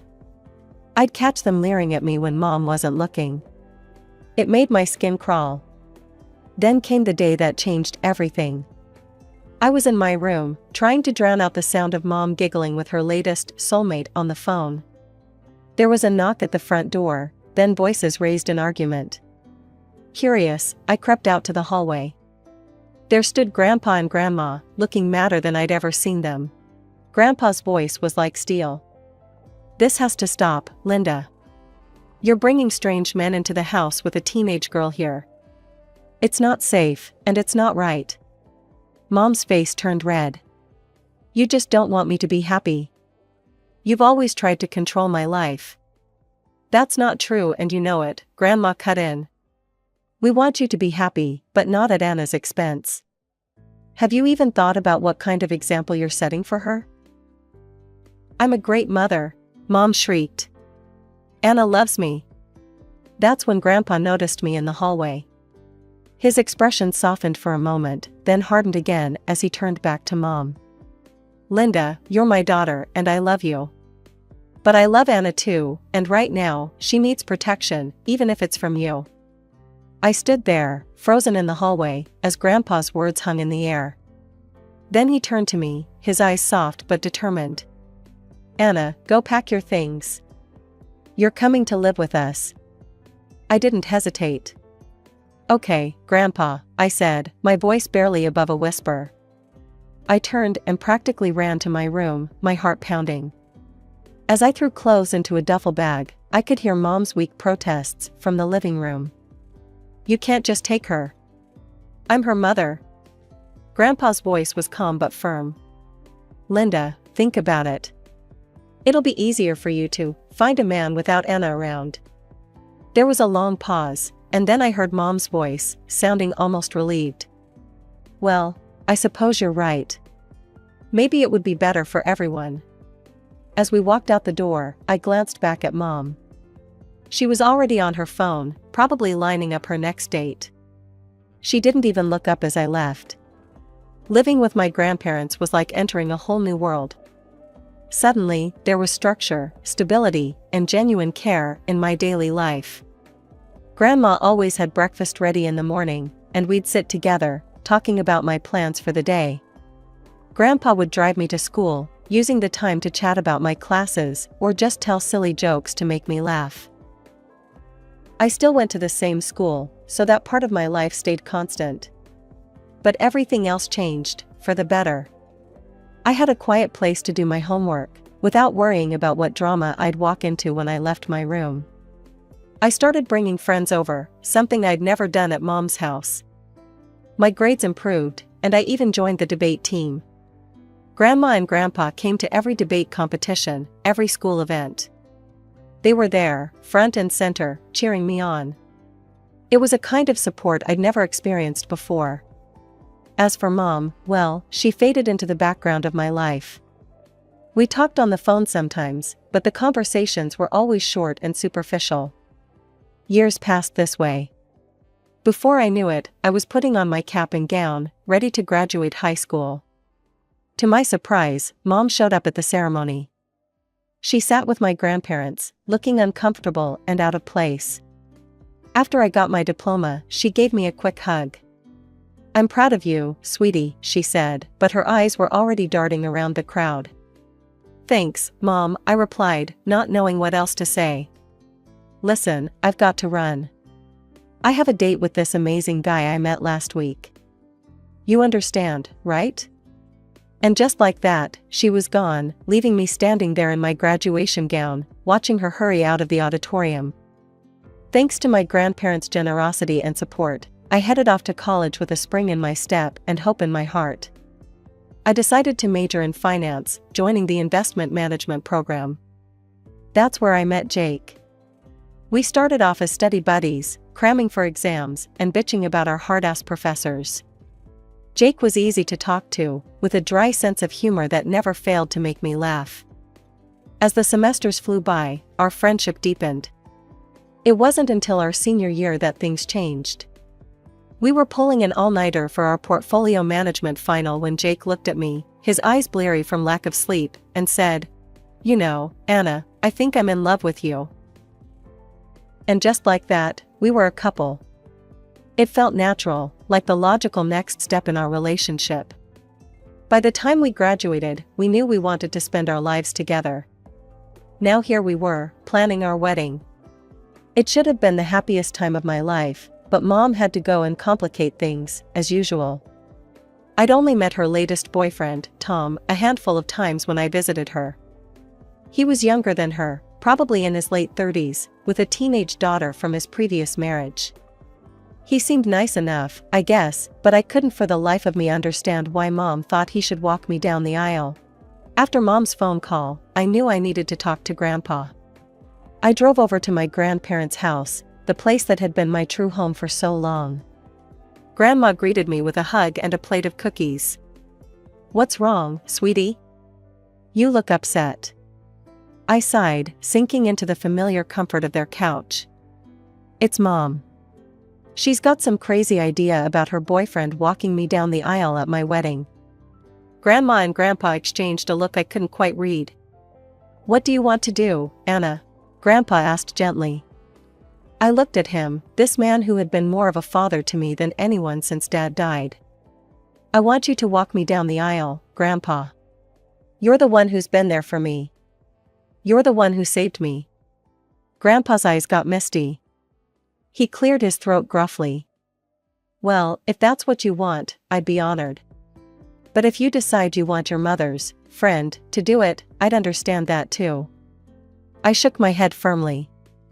"No, I don't need to choose. I made my choice a long time ago. It's you, Grandpa. It's always been you." Grandma came over and hugged us both. "Your mother isn't going to like this," she warned. I sighed. "I know, but it's my wedding. Don't I get a say?" Just then, my phone buzzed. It was Jake. I put him on speaker. "Hey babe, how'd it go with your grandparents?" I filled him in quickly. When I finished, there was a pause. "Jake, you still there?" "Yeah, I'm here," he said. "Look, Anna, you know I support you, right? Whatever you decide about this, I'm in your corner. If you want your grandpa to walk you down the aisle, then that's what should happen. Your mom, well, she'll just have to deal with it." I felt a wave of relief wash over me. This was why I loved Jake. He got it. He understood. "Thanks, Jake," I said softly. "I love you." "Love you too. See you tonight?" After I hung up, I looked at my grandparents. They were smiling at me, pride evident in their eyes. I thought I'd made myself clear, but Mom wasn't about to let it go that easily.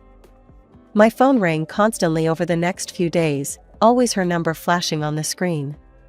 Finally, I answered, bracing myself for the storm. "Anna, you need to reconsider this," Mom said, not even bothering with a hello. "Tom really wants to walk you down the aisle. It would mean so much to him." I pinched the bridge of my nose, feeling a headache coming on. "Mom, I've already told you. Grandpa is walking me down the aisle. End of story." "But Anna, you don't understand. This could really strengthen my relationship with Tom. He might get offended if I can't convince you. Don't you want me to be happy?" I lost it. "Your boyfriend's whims are your problem, Mom. I'm busy planning my wedding. Please, just stop." There was a pause, then Mom's voice turned cold. "Fine. If that's how you want to be, maybe I won't come to the wedding at all." The old me might have backpedaled, might have tried to smooth things over. But I wasn't that scared little girl anymore. "You know what, Mom? If that's how you feel, then don't come. This is supposed to be the happiest day of my life, and I don't need your drama." I hung up before she could respond, my hands shaking with anger and something else, relief, maybe? A few days passed, and I started to relax. Maybe Mom had finally gotten the message. Maybe she'd cool off and we could talk things through like adults. I should have known better. I was at work, deep in a financial report, when my boss's assistant came to my desk. "Anna, Mr. Thompson wants to see you in his office." Confused, I made my way to the corner office. As soon as I opened the door, I knew something was wrong. There, sitting across from my boss, were Mom and Tom. Mom's face was streaked with tears, her makeup a mess. As soon as she saw me, she let out a wail. "Oh, Anna, how could you be so heartless? Refusing your own parents like this." I stood there, shell-shocked, as she pointed first to herself, then to Tom. She turned to my boss, her voice pitched for maximum dramatic effect. "Mr. Thompson, please, you have to talk some sense into her. She's tearing this family apart." Mr. Thompson looked deeply uncomfortable, his eyes darting between Mom and me. Before I could say a word, Mom stood up, grabbed Tom's hand, and swept past me out of the office. As she passed, she shot me a look of pure triumph. As the door closed behind Mom and Tom, leaving me alone with Mr. Thompson, I felt like I might throw up. My face burned with embarrassment as my boss leaned back in his chair, eyebrows raised. "So, Anna," he said slowly, "care to explain what that was all about? What's this about tearing apart the family?" Reluctantly, I gave him a quick rundown of the situation, Mom's demand that her boyfriend walk me down the aisle, my refusal, and the resulting drama. As I talked, I could see his expression changing from confusion to understanding to, was that sympathy? When I finished, he let out a long whistle. "Well, I'll be damned. You know, Anna, your mother reminds me a lot of my ex-wife." "Sir?"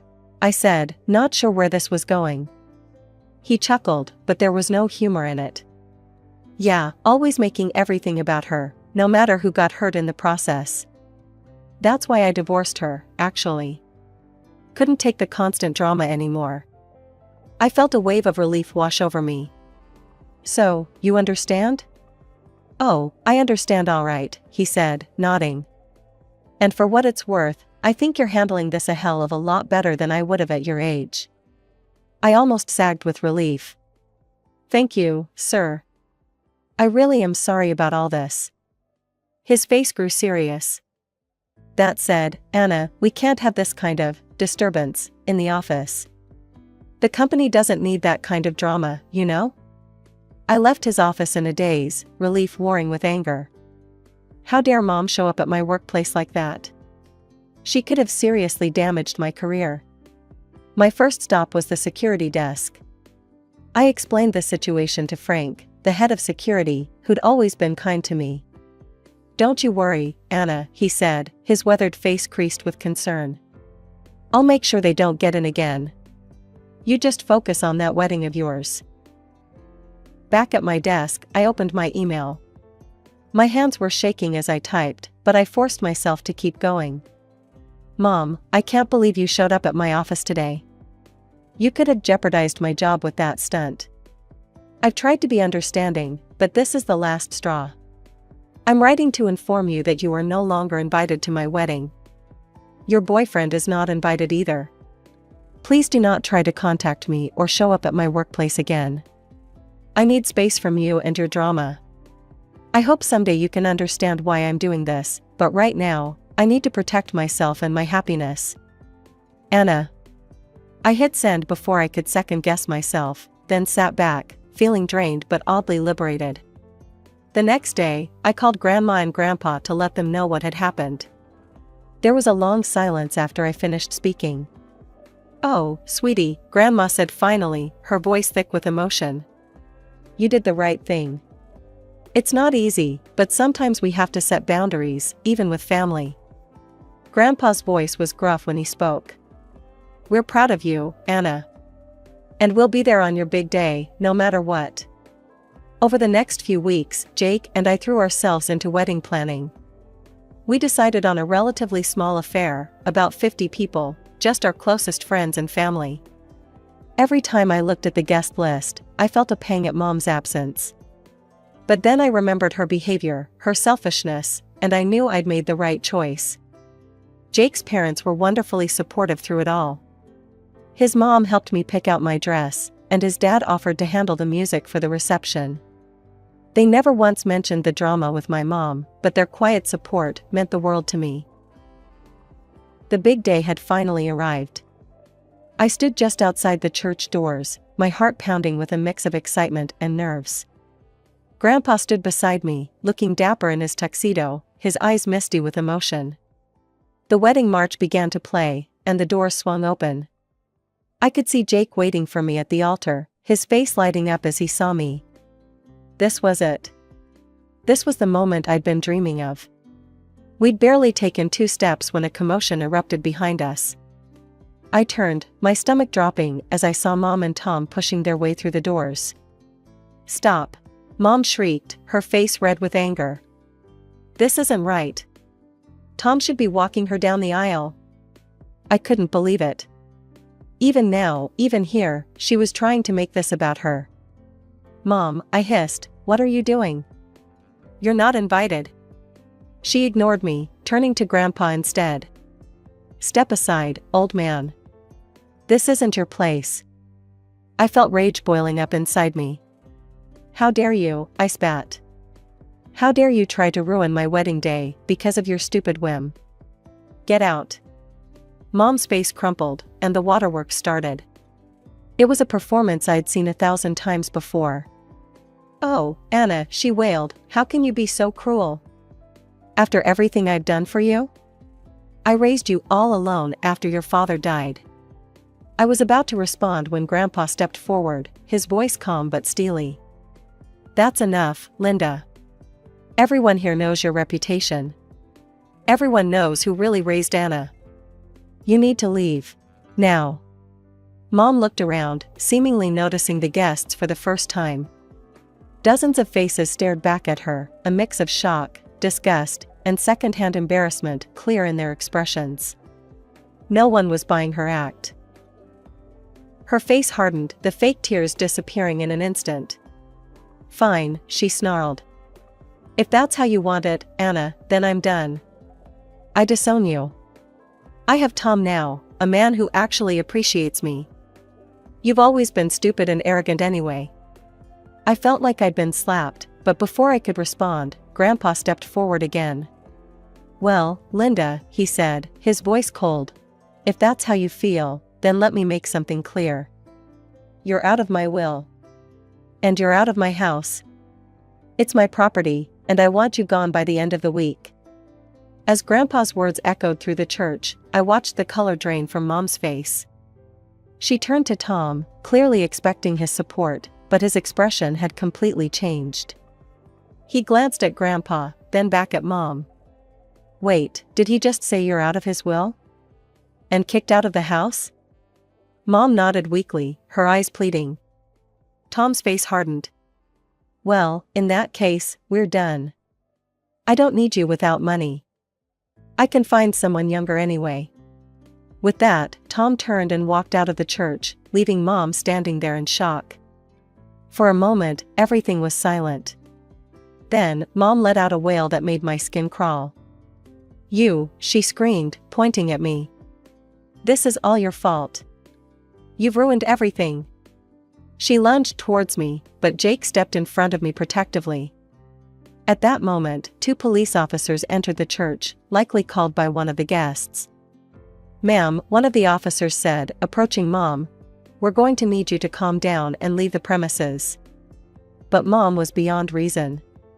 She began to sob and scream, hurling insults at everyone as the officers gently but firmly escorted her out. Her screams echoed through the church even after the doors closed behind them. We took a 30-minute break to regroup. When we returned, the ceremony was beautiful. As Jake and I exchanged our vows, I felt a sense of peace wash over me. This was right. This was how it was meant to be. The reception that followed was filled with love and support. Throughout the evening, guests approached us to offer their congratulations and support. Jake's parents came up to us, both of them misty-eyed. "Anna, dear," his mother said, "we want you to know that you're part of our family now. We love you, and we'll always be here for you." Even my boss, Mr. Thompson, pulled me aside. "You've got grit, kid," he said, a hint of admiration in his voice. "Don't ever let anyone tell you different." As the weeks passed, Jake and I settled into our new life together. We found a cozy apartment to rent near our workplaces.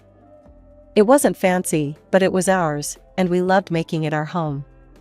Grandpa made good on his word and evicted Mom from his house. Jake and I decided to rent it out for some extra income. It felt good, turning something that had been a source of pain into something positive for our future. We didn't hear much from Mom after the wedding fiasco. According to neighborhood gossip, she was renting a small apartment across town and was back to her old habits, cycling through men in search of the one. Part of me felt sad for her, but a larger part felt relieved. For the first time in my life, I wasn't responsible for her happiness. I wasn't caught in the crossfire of her drama. One evening, about 6 months after the wedding, Jake and I were looking through our wedding album. We came to a photo of me and Grandpa walking down the aisle, both of us beaming. "You know," Jake said, squeezing my hand, "I'm really proud of you.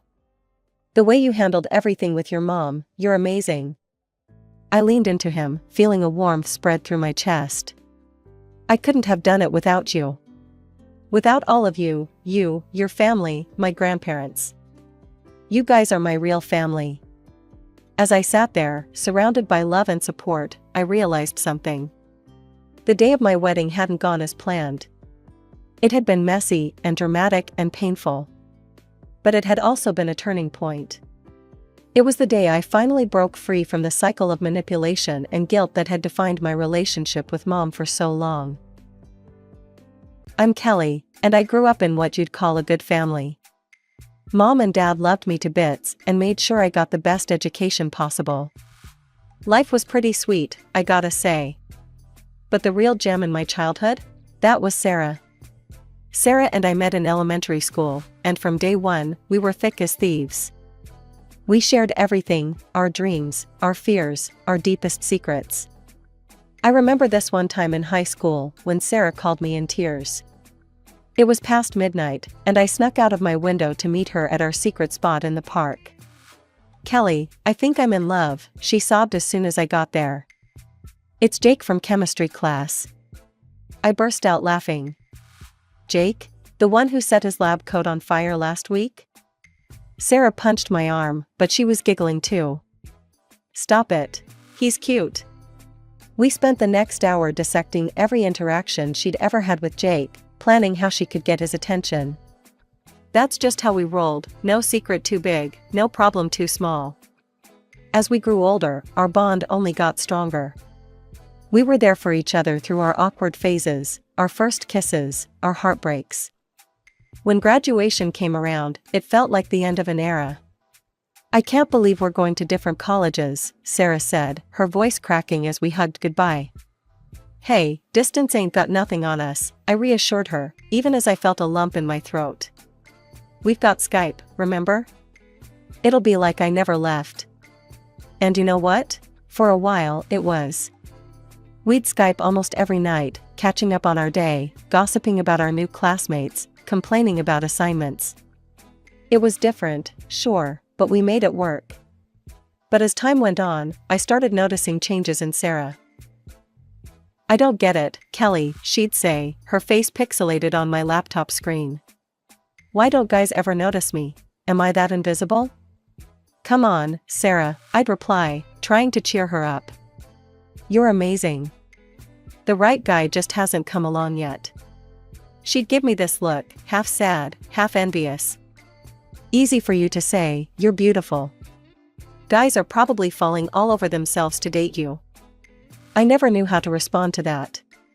Sure, I'd had my fair share of dates, but it wasn't like I was fighting off admirers with a stick. And besides, Sarah was pretty too, in her own quiet way.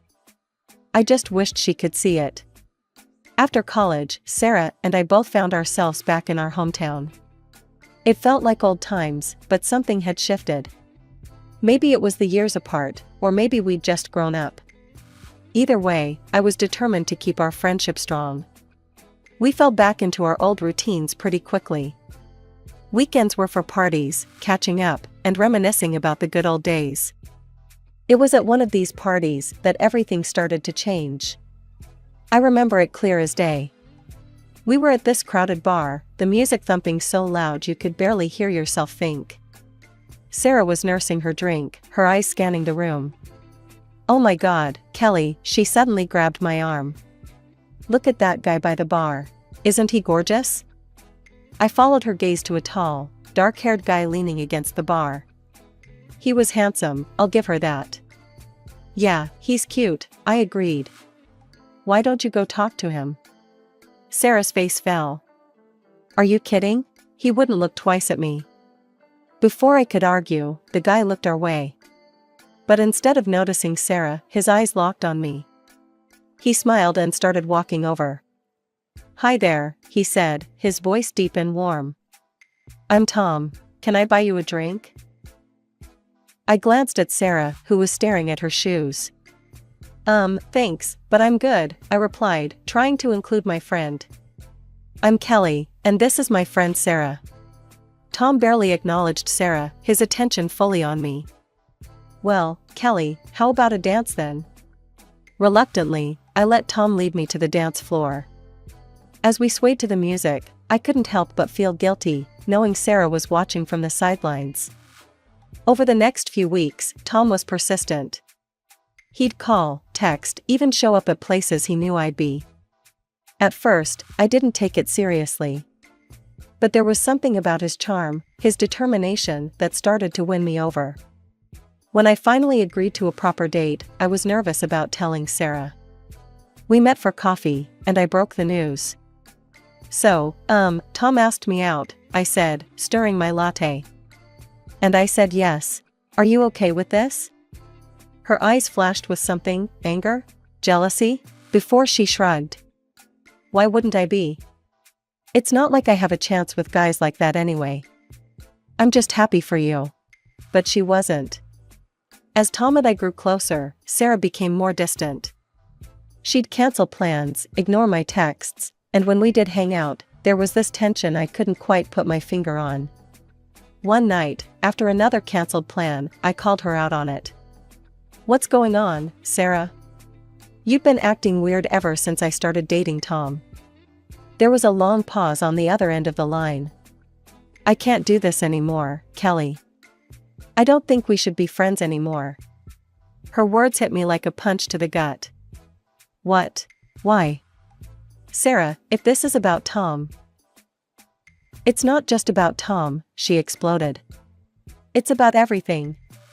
You've always had it easy, Kelly. You're pretty, you're smart, guys fall all over you. And I'm just tired of being the sidekick in the Kelly show." The line went dead, leaving me staring at my phone in disbelief.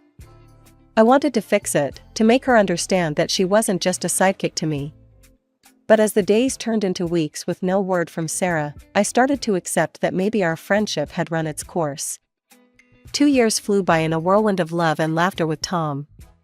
He was everything I could have hoped for in a partner, kind, funny, and supportive.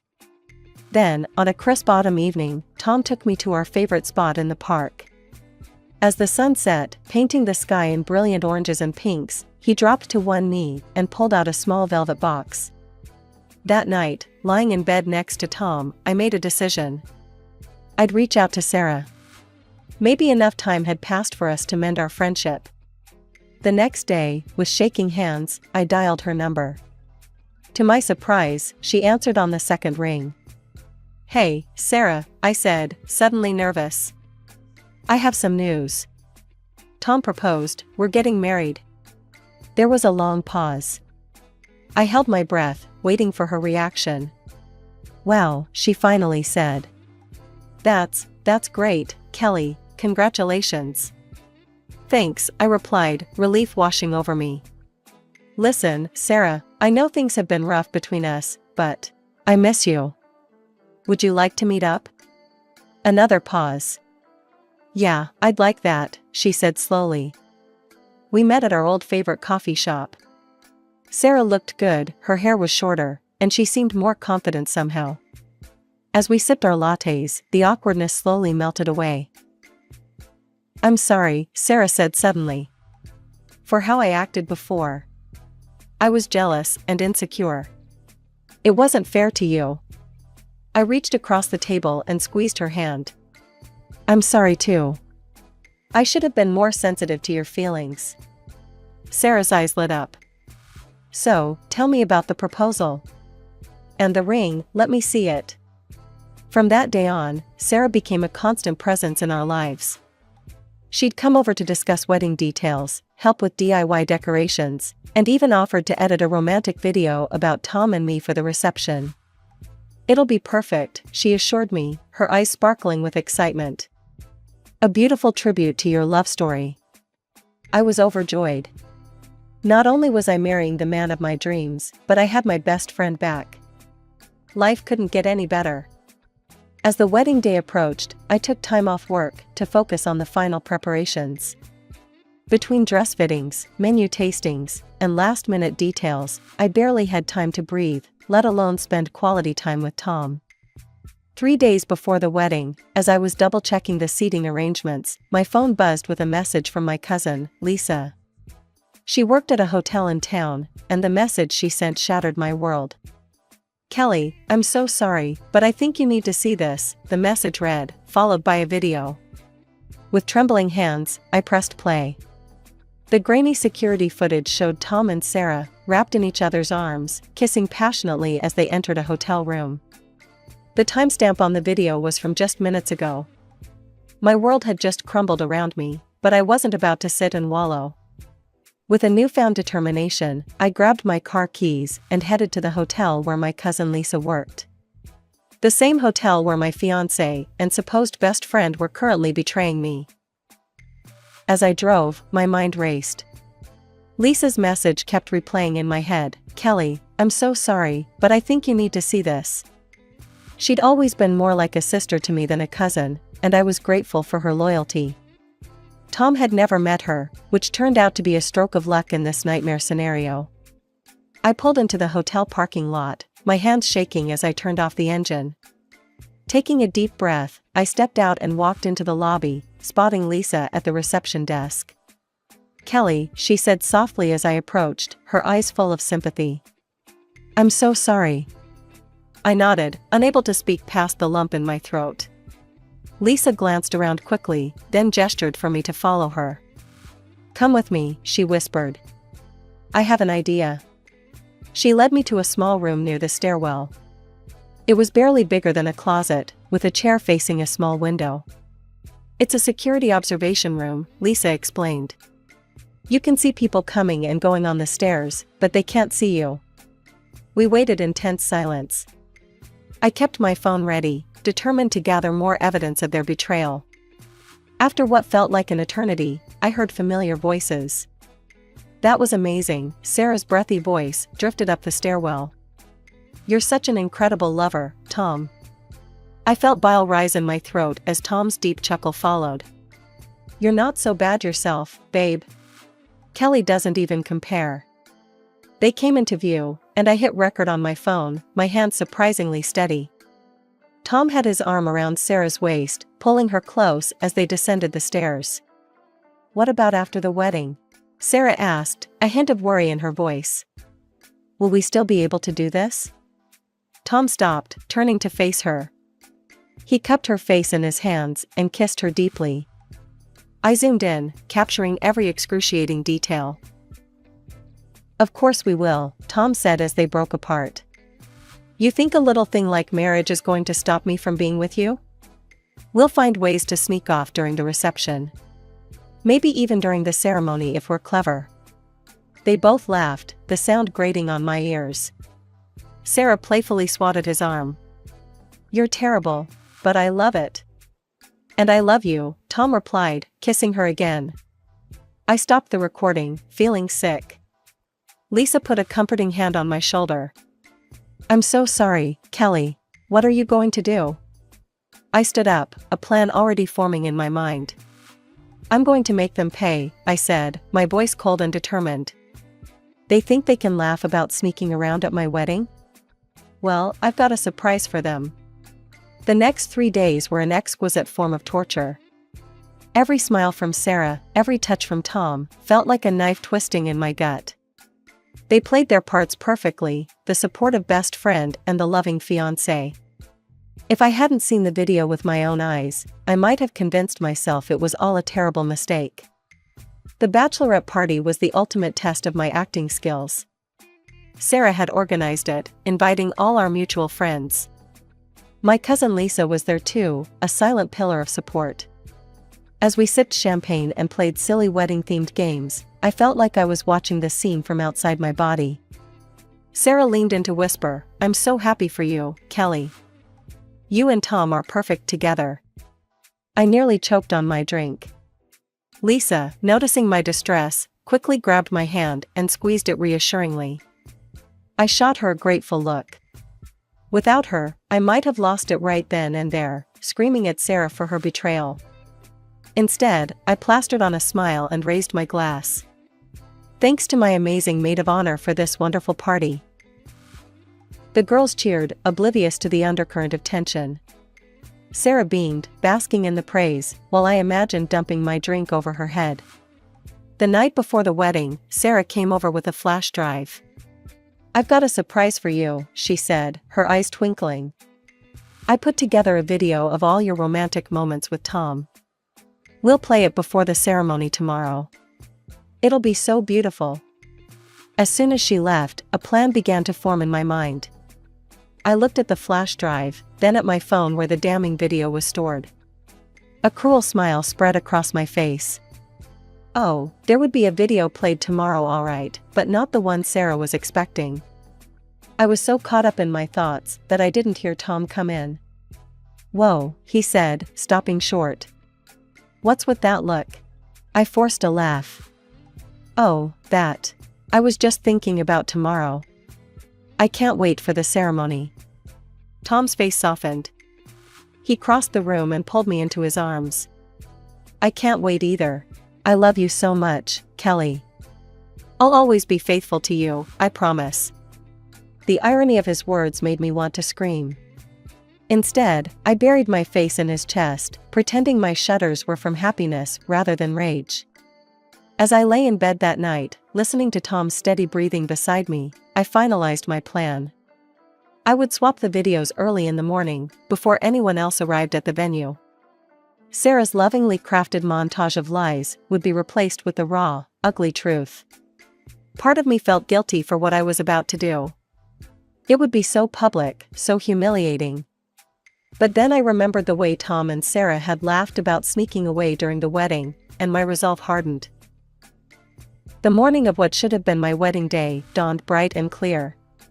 As guests began to arrive, I plastered on a smile, playing the role of the blushing bride. Sarah fluttered around me, adjusting my veil and gushing about how beautiful everything looked. It took every ounce of self-control not to slap her. Finally, it was time. The guests were seated, an expectant hush falling over the room. Tom stood at the altar, looking handsome and completely unsuspecting. Sarah gave me a thumbs up from the side, ready to play her carefully crafted video. Before we begin, the officiant announced, "We have a special presentation to set the mood for this joyous occasion." I closed my eyes as the video began to play. For a moment, there was only confusion as the grainy hotel footage appeared instead of the expected romantic montage. Then, as Tom and Sarah's voices filled the room, discussing their affair in explicit detail, all hell broke loose. Gasps of shock rippled through the audience. Tom's face drained of color, while Sarah let out a strangled cry. I stood there, my heart pounding, as the truth I'd been carrying for days was finally exposed. The silence that followed the video was deafening. You could have heard a pin drop. Then, Sarah's parents erupted. "How dare you?" her mother shrieked, pointing at me.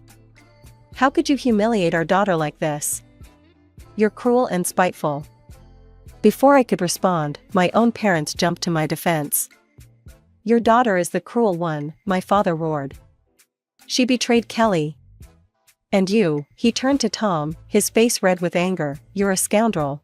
A bastard. You have no place in our family." The venue descended into chaos. Guests began taking sides, some defending me, others condemning my actions. "She had every right to expose them," I heard someone shout. "But to do it like this? On her wedding day? It's too much," another argued. I stood in the middle of it all, a strange calm washing over me. This was it. The moment I'd been building towards for days. As the shouting continued, I finally raised my voice. "Enough."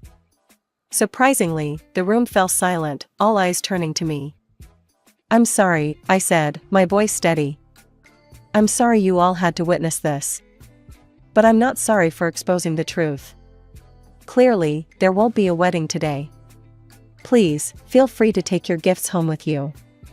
And thank you for being here, even if it didn't turn out the way any of us expected."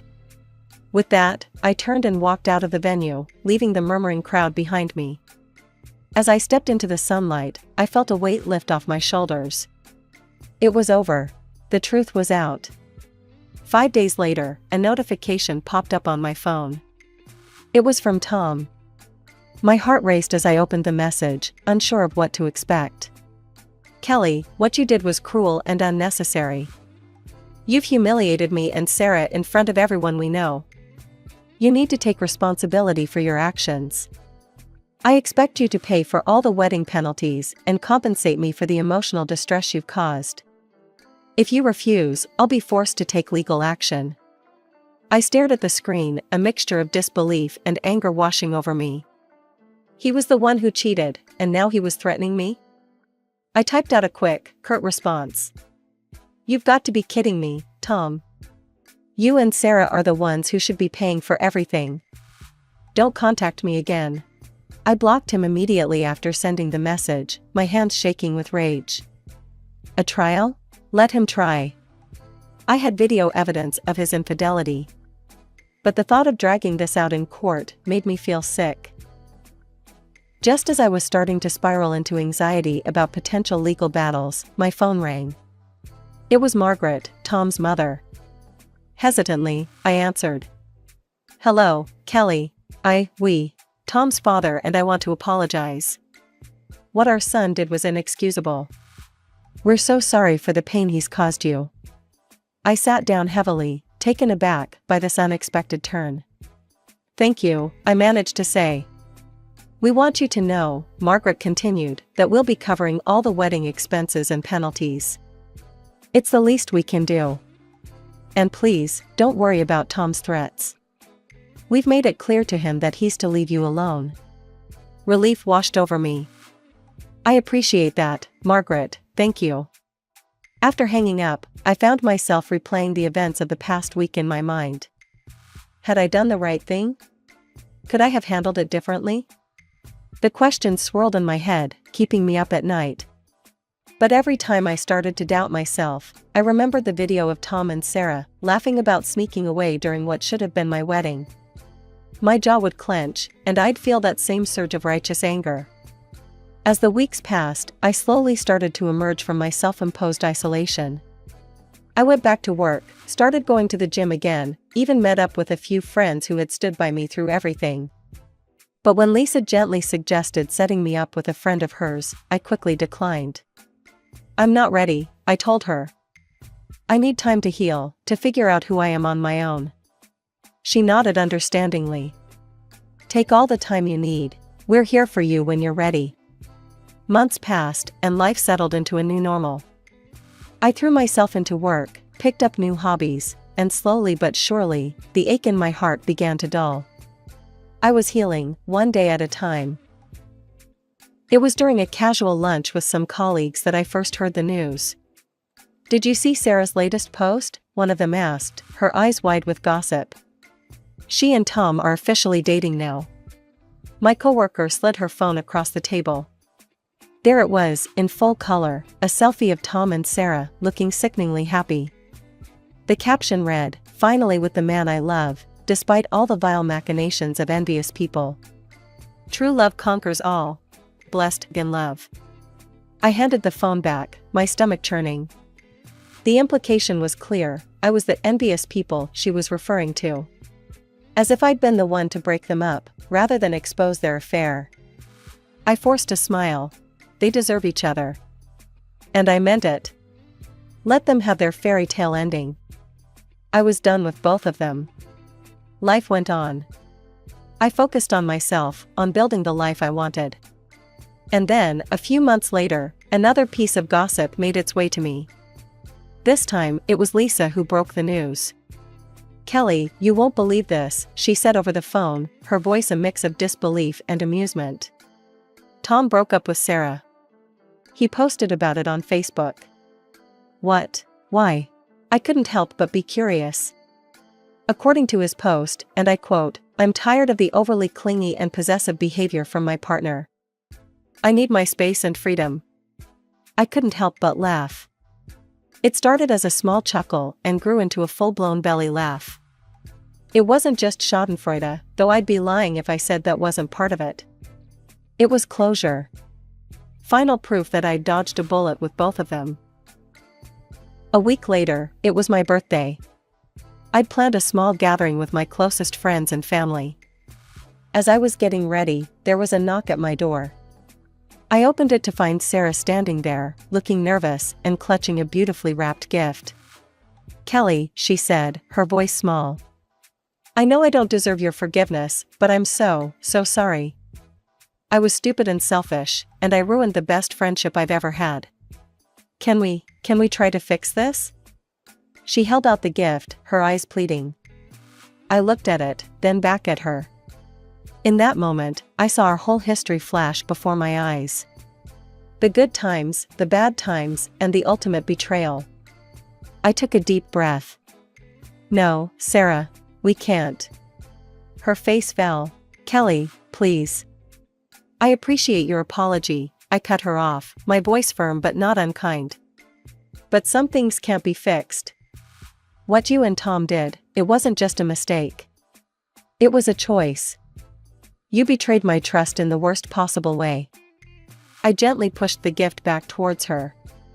"I don't want your gift, and I don't see any point in trying to rebuild a friendship with someone I can't trust. I wish you well, Sarah, but I think it's best if we go our separate ways."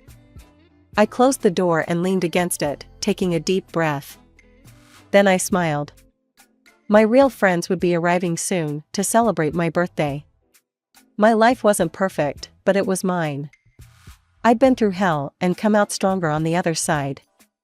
And as the doorbell rang, announcing the arrival of my true friends, I felt ready for whatever the future might bring. The past was behind me, and the road ahead was wide open. It was time to start the next chapter of my life, and this time, I was the one holding the pen. My name's Daisy, and this is the story of how I learned that family isn't always blood, and sometimes the people who should love you the most are the ones who hurt you the deepest. I came into this world as an unwelcome surprise to my parents, fresh out of college with stars in their eyes and careers on their minds. When my mom found out she was pregnant, she wanted an abortion. It wasn't the right time, they weren't ready, all that jazz. But my grandparents had other ideas. See, they were loaded, and they'd been bankrolling my parents' lives. When they caught wind of the pregnancy, they laid down the law: have the baby, or kiss the gravy train goodbye. From day one, I was an afterthought. My mom couldn't wait to get back to work, leaving me with a revolving door of nannies and my grandmothers. Don't get me wrong, I'm grateful for the care they gave me, but it wasn't the same as having real parents. As I grew older, my grandparents started to back off. They'd done their duty, keeping me alive and all, and now they were off to enjoy their golden years in exotic locales. Can't blame them, I guess. But it left me even more alone. By the time I was 7, I was practically raising myself. I knew how to cook basic meals, do my own laundry, and get myself ready for school. It wasn't ideal, but it was my normal. Then, everything changed. My mom got pregnant again. This time, it was different. My parents were ready, excited even. They'd climbed the corporate ladder, made names for themselves. Now they could afford to be parents, or so they thought. When my sister was born, it was like the sun had finally risen in our house. My parents were over the moon, cooing and fawning over her like she was made of gold. And I was pushed even further into the shadows. As the years went by, the difference in how we were treated became more and more obvious. My sister got the best of everything: toys, clothes, attention. If she wanted something, she got it. If she did something wrong, it was brushed off with a laugh and a kids will be kids. Me? I learned not to ask for things. I wore hand-me-downs and made do with what I had. If I screwed up, it was met with disappointment and lectures about responsibility. Don't get me wrong, we weren't poor. Far from it. My parents were doing well, really well. But in their eyes, I was already grown, already independent. Why waste money on me when my sister needed it more? I threw myself into my studies. If I couldn't have their love, I'd have their respect. I got top grades, joined every club I could, stayed out of trouble. But it was never enough. They'd nod absently when I showed them my report card, then turn back to my sister's finger-painting masterpiece. By the time high school rolled around, I was counting the days until I could leave. I applied to colleges in secret, not telling my parents until I'd already been accepted. When I finally got into one of the best colleges, I packed my bags and left without a word. It took them 3 days to notice I was gone. 3 whole days. And even then, it was only because my mom wanted some yogurt. When she called, her voice was casual, like she was asking about the weather. "Daisy, could you pick up some low-calorie yogurt from the health food store on your way home?" I almost laughed. Here I was, starting a new chapter of my life, and all she cared about was yogurt. "Mom," I said, trying to keep my voice steady, "I'm not at home. I've been at college for 3 days now. I'm living in the dorms." There was a moment of silence on the other end. I could almost hear the gears turning in her head, trying to process this information. Then, without a hint of remorse or concern, she said, "Oh. Well, if you come back, you'll have to stay at a hotel. We've given your room to your sister." Life at college was a breath of fresh air. But money was tight. My parents didn't offer any financial support. But my grandparents, bless their hearts, came through for me. They sent me small amounts regularly, just enough to keep me afloat. It wasn't much, but it meant everything to me. Not just the money, but the fact that someone in my family actually cared. "Daisy, dear," my grandmother would say during our infrequent phone calls, "we're so proud of you. You focus on your studies, all right? Don't worry about anything else." Those words were like a balm to my soul. I threw myself into my studies with renewed vigor, determined not to let them down. I couldn't work part-time like many of my classmates, the course load was too heavy, and I was determined to excel. So I pinched pennies, lived on ramen more often than not, and made every cent count. Meanwhile, life back home continued without me. My sister, the golden child, was struggling in school. Not that it mattered to my parents, they hired the best tutors money could buy, showered her with rewards for the slightest improvement, and made excuses for her every failure. By my senior year, companies were already lining up to recruit me. My professors sang my praises, my resume was impeccable, and I had my pick of job offers. But none of them felt quite right. I wanted more. I wanted to prove to myself, and maybe, just maybe, to my family, that I could make it on my own terms. So I took a leap of faith. I applied to a prestigious international company in Europe. It was a long shot, but I figured I had nothing to lose. When the acceptance email came, I nearly fell out of my chair. This was it. My ticket to a new life, a fresh start. I graduated with honors, my grandparents beaming proudly in the audience. My parents? They sent a generic congratulations card. My sister didn't even bother with that. But I didn't care. I was beyond seeking their approval. As I packed my bags for Europe, I thought about calling my parents to say goodbye. In the end, I decided against it. What was there to say? They'd made it clear where I stood in their lives. Instead, I hugged my grandparents tight, promising to call and write often. Life in Europe was everything I'd hoped for and more. Every now and then, I'd call my parents. Old habits die hard, I guess. But each conversation was like pulling teeth. They'd give monosyllabic answers, always too busy or too distracted to really talk.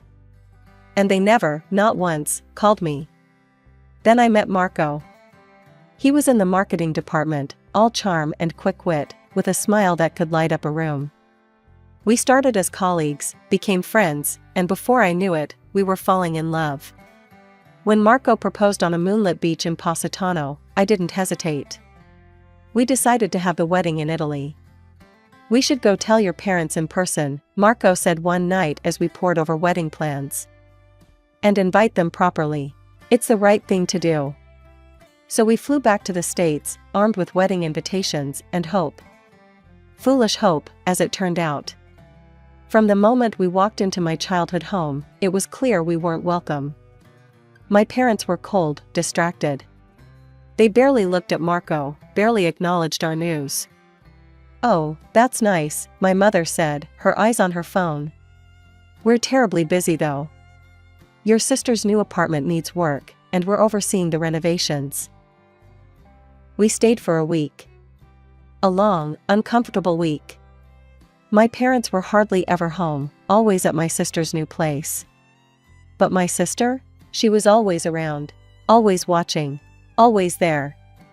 I saw the way she looked at Marco. The flutter of her eyelashes, the coy smiles.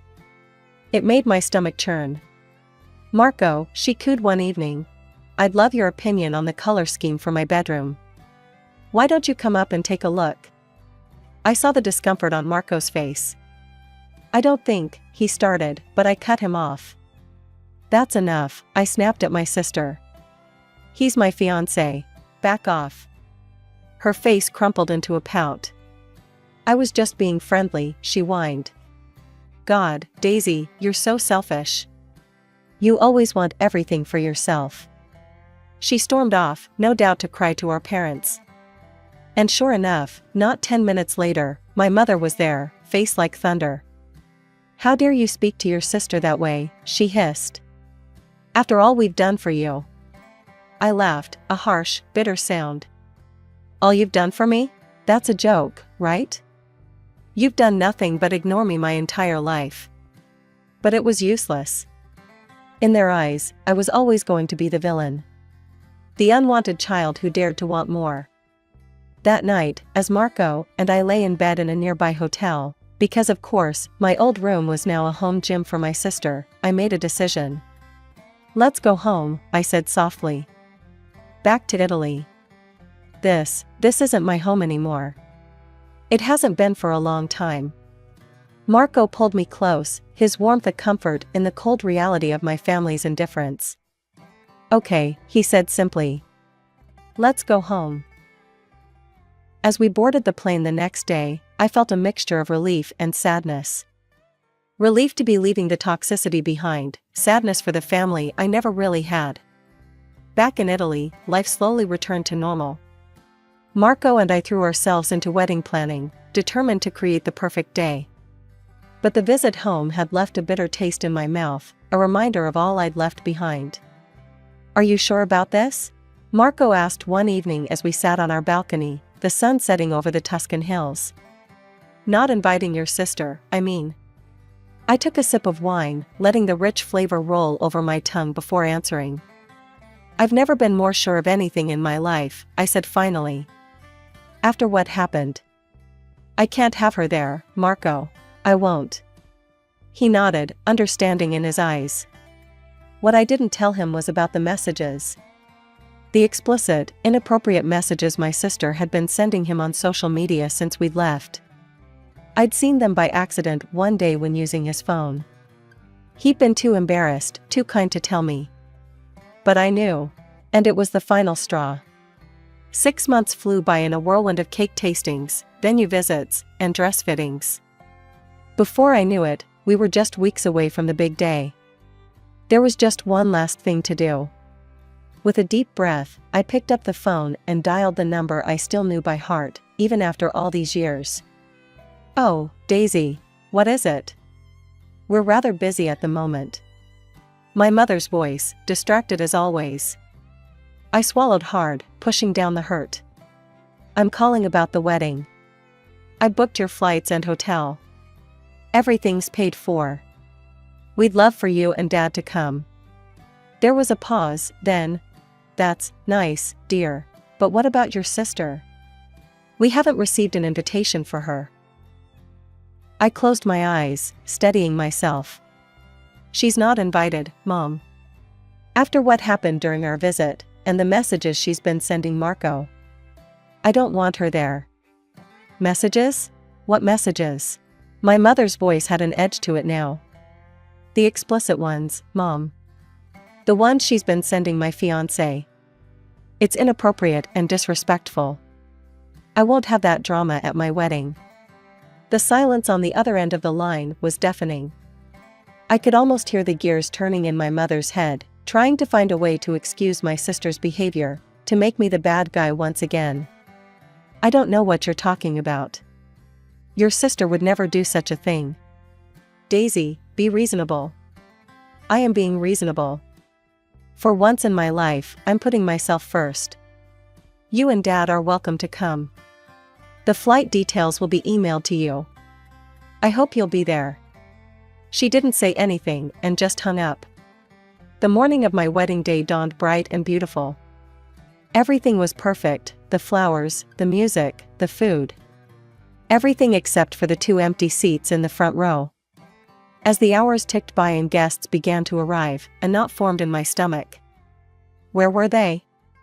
Surely they couldn't do that to me. "Marco," I said, my voice trembling slightly. Can we delay the ceremony a bit? I need to make a call." His eyes filled with understanding and sympathy. "Of course, amore. Take all the time you need." With shaking hands, I dialed my mother's number. It rang, and rang, and rang. Just as I was about to give up, there was a click. "Hello?" My mother's voice, groggy and irritated. "Mom, where are you? The wedding's about to start." There was a pause, then, "Daisy, do you have any idea what time it is here?" "We were sleeping. It's the middle of the night." I felt like I'd been slapped. "Sleeping? But the wedding. You were supposed to be here. I sent you the tickets, the hotel information, everything." "Oh, that." Her voice turned cold. "Well, we decided not to come. Your sister is having her housewarming party today. We couldn't miss that." I couldn't believe what I was hearing. Her housewarming? But she's known about my wedding date for months. Why would she schedule it for today? Don't be selfish, Daisy. The world doesn't revolve around you. Besides, how could you expect us to go to one daughter's celebration and not the others? If you had invited your sister like you should have. "Mom," I cut her off, my voice hard. "You know why I didn't invite her. After what she did. That's all in your head, Daisy. Your sister would never do such a thing." You've always been jealous of her, always trying to make her look bad. I laughed, a bitter sound. Jealous? Is that what you think this is about? God, Mom, do you even hear yourself? Don't take that tone with me, young lady. This is your own fault. Your sister's party is none of my business, I finished for her. Just like my wedding is clearly none of yours. Goodbye, Mom. Enjoy the party. I hung up before she could respond, my hands shaking but my resolve firm. I looked at myself in the mirror, took a deep breath, and made a decision. And so, I walked down the aisle alone. No father to give me away, no mother to shed a tear. But as I looked at Marco, standing there with love shining in his eyes, I realized I didn't need them. I had everything I needed right here.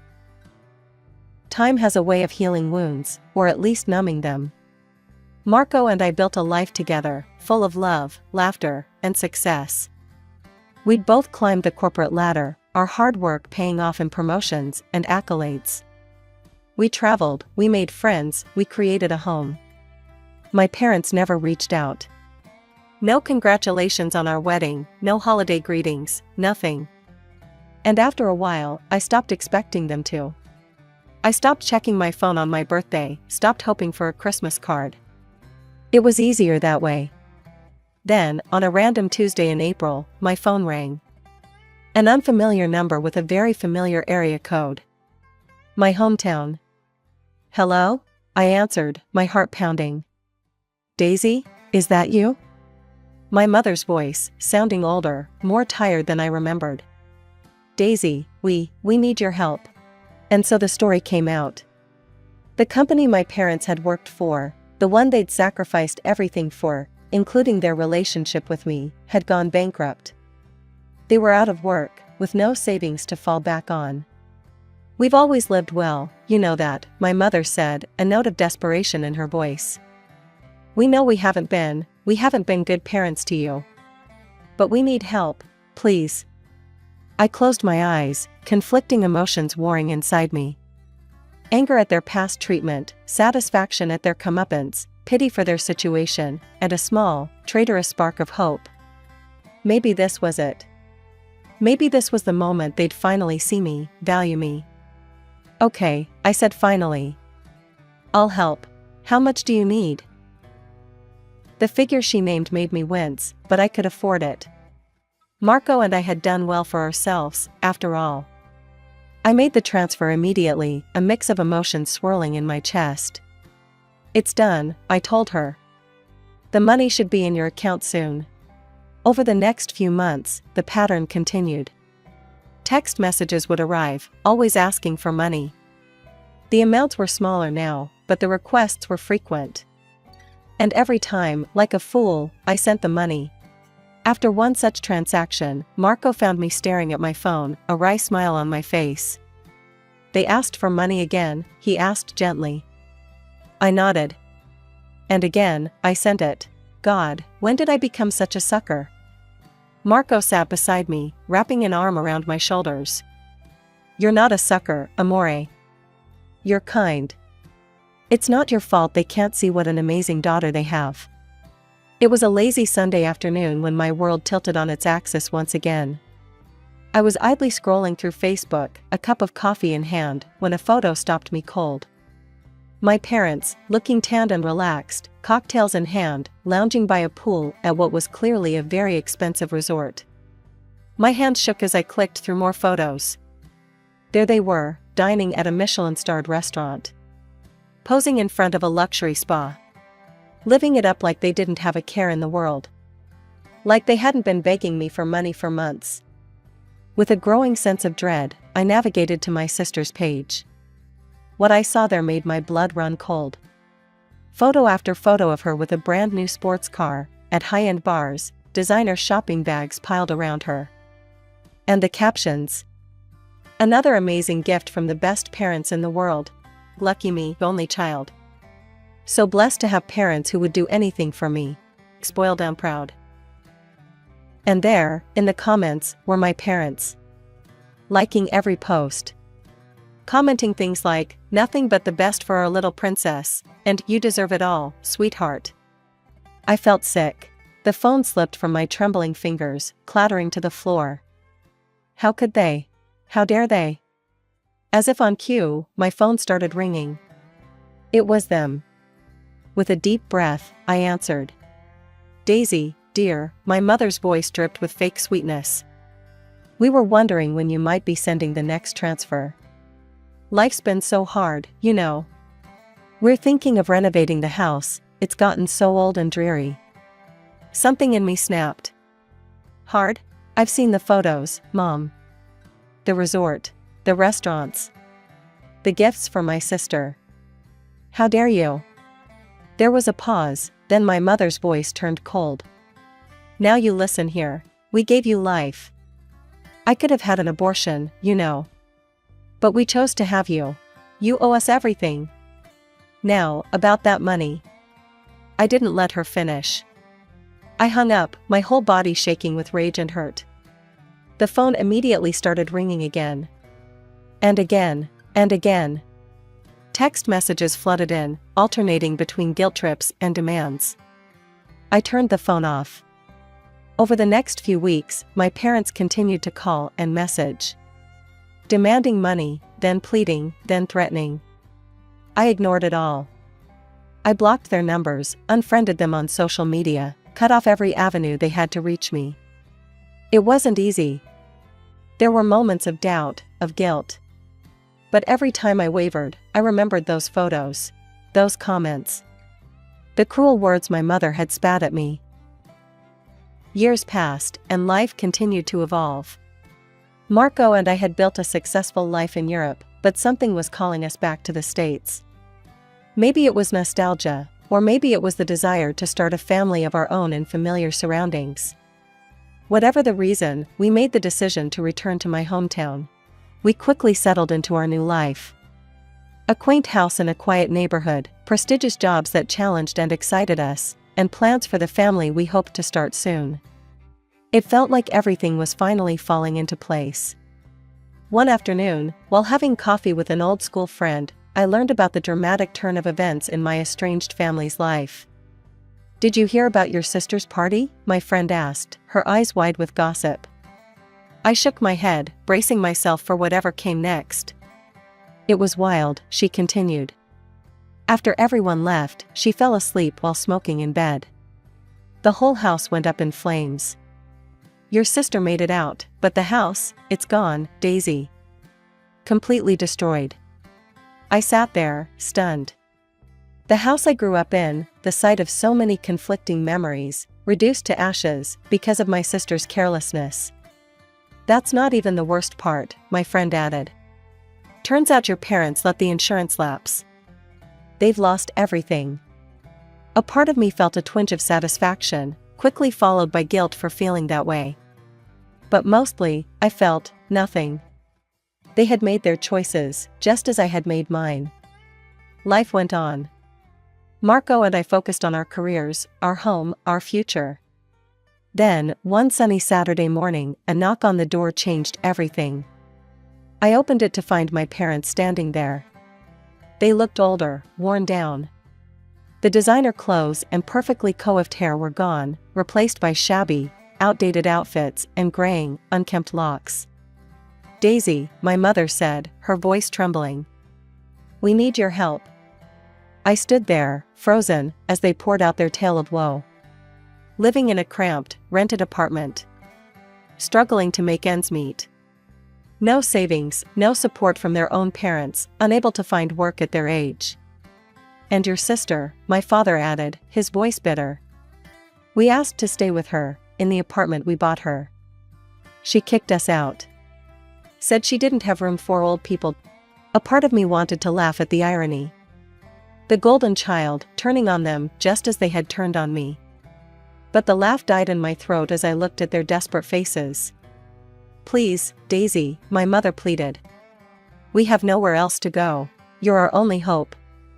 For a moment, I was tempted. The little girl inside me, the one who had always craved their love and approval, wanted to throw open the door and welcome them in. But then, You owe us this, my mother said, her tone shifting from pleading to demanding. After all, I could have aborted you. You owe us your life. And just like that, the spell was broken. I felt a calm settle over me, a certainty I had never known before. No, I said, my voice steady and clear. I don't owe you anything.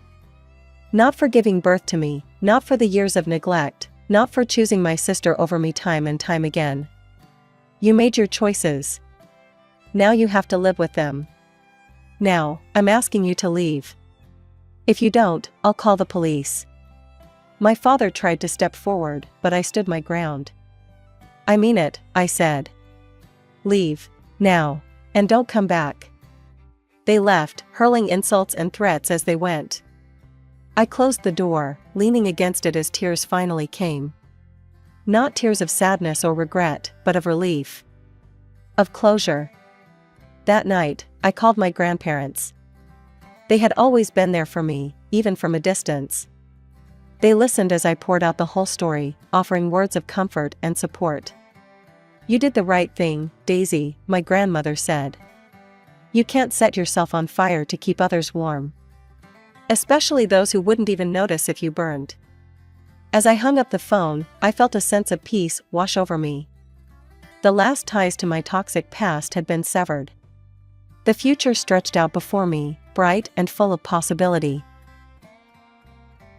From the time I could talk, I was asking questions. I grew up in a small town, the kind where everyone knows everyone, and my folks ran the local diner. It was in this bustling little eatery that I found my first audience. Emma, you're gonna drive all my customers away with your pestering. My dad would joke as I grilled his regulars on their thoughts about everything from the mayor's new policies to the high school football team's latest game.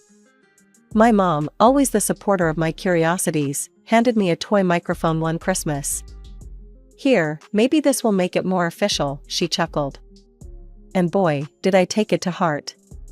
Every evening, our living room transformed into my personal newsroom. My dolls, lined up on the couch, became my first interviewees, each assigned a role, from the town doctor to the local librarian. But it wasn't long before I started roping in real people. Grandma, do you think cookies should be allowed in the library? I asked one day, my toy microphone up to her face as she sat knitting by the fireplace. Child, if they let cookies in there, I'd live at the library, she replied, playing along. My grandpa wasn't spared either.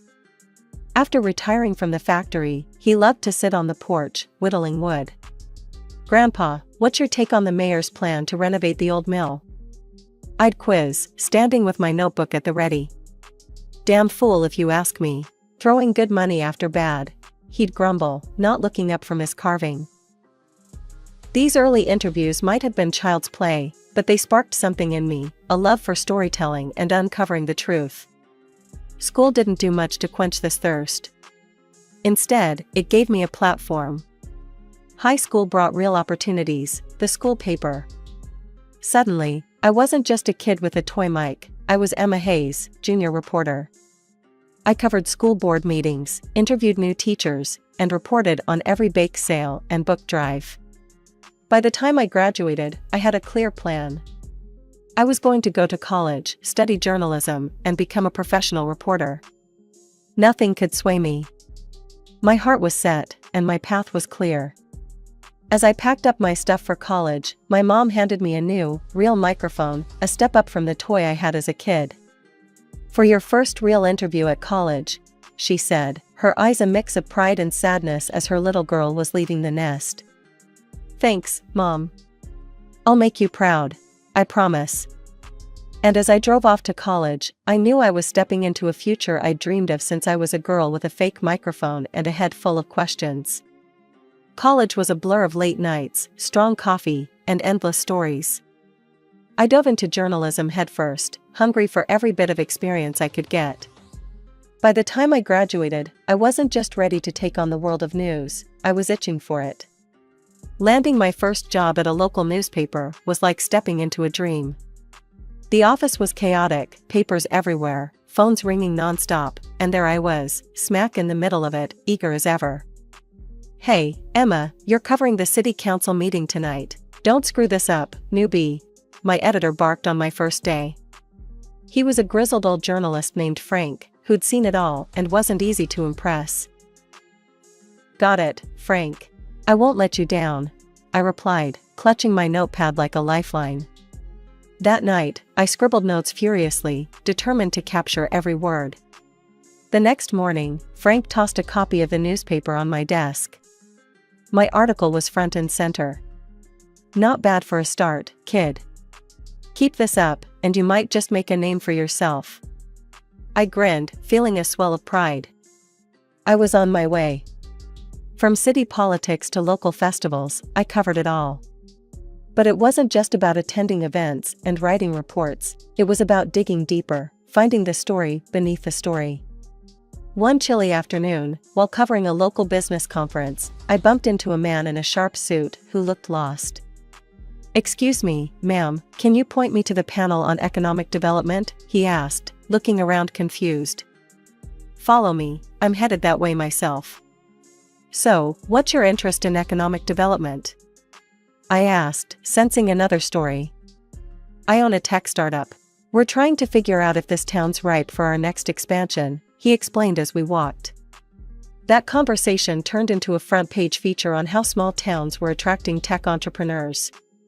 The story caught fire, and suddenly, I wasn't just a reporter, I was Emma Hayes, the voice of our evolving small town.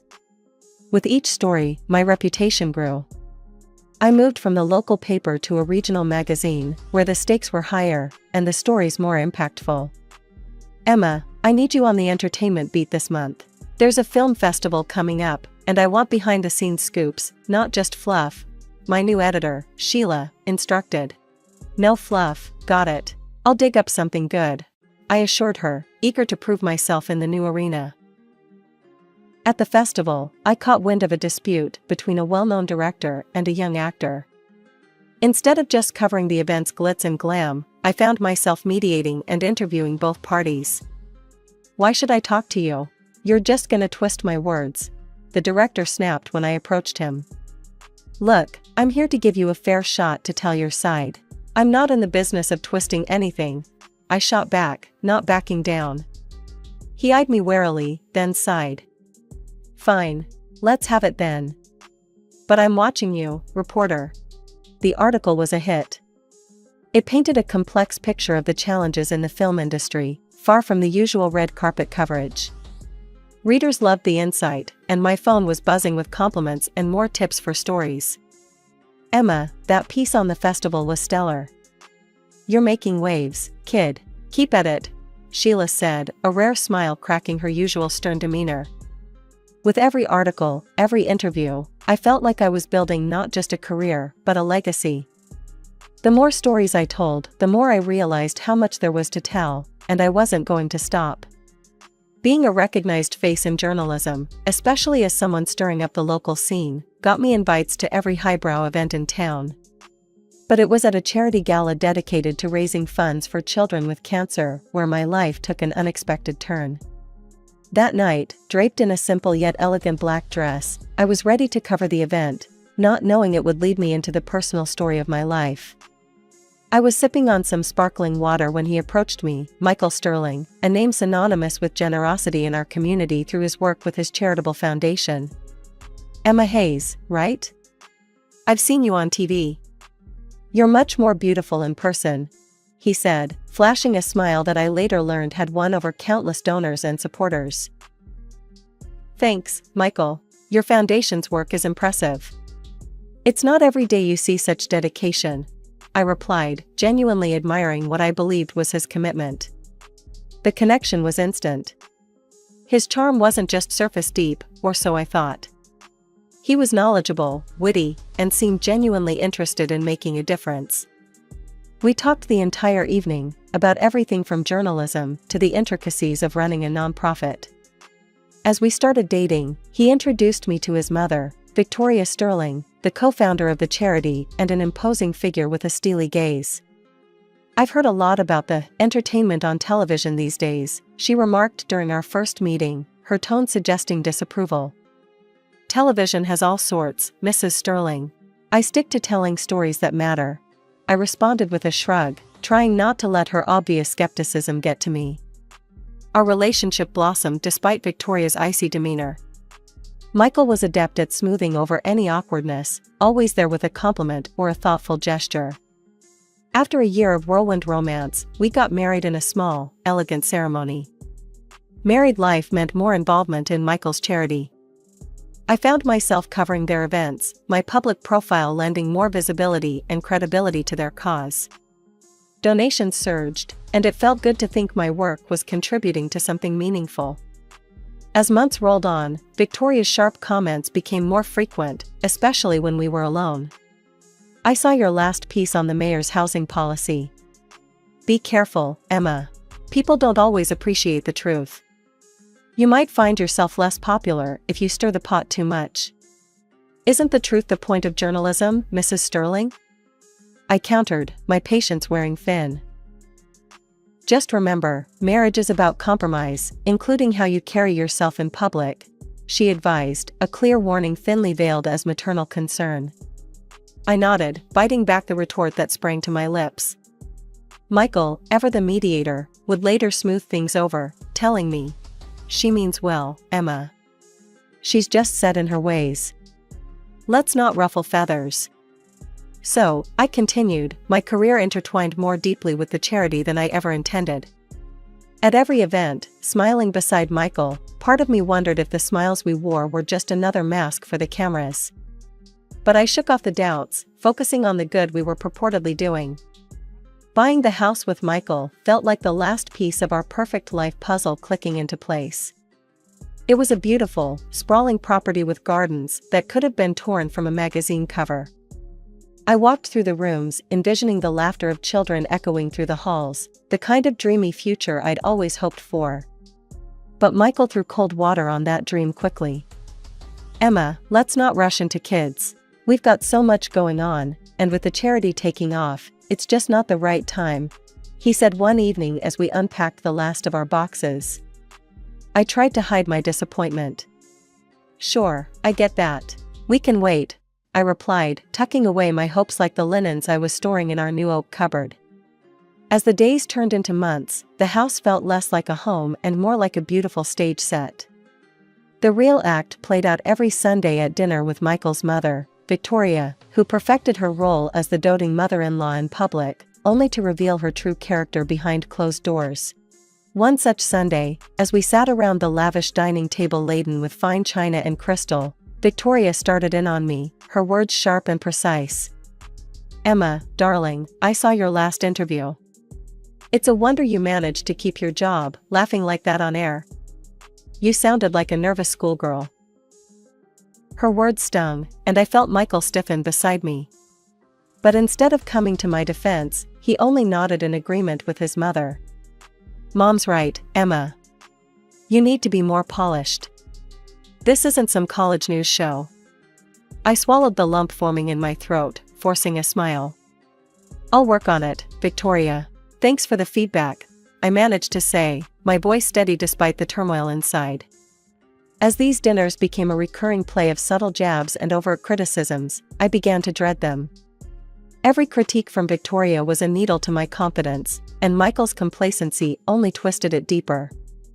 After one particularly harsh dinner where Victoria had criticized everything from my cooking to my conversational skills, I found myself sobbing in our pristine bathroom, the marble countertops cold under my hands. The next morning, my eyes puffy from tears, I faced Michael in the kitchen. Does it really not bother you, what your mother says?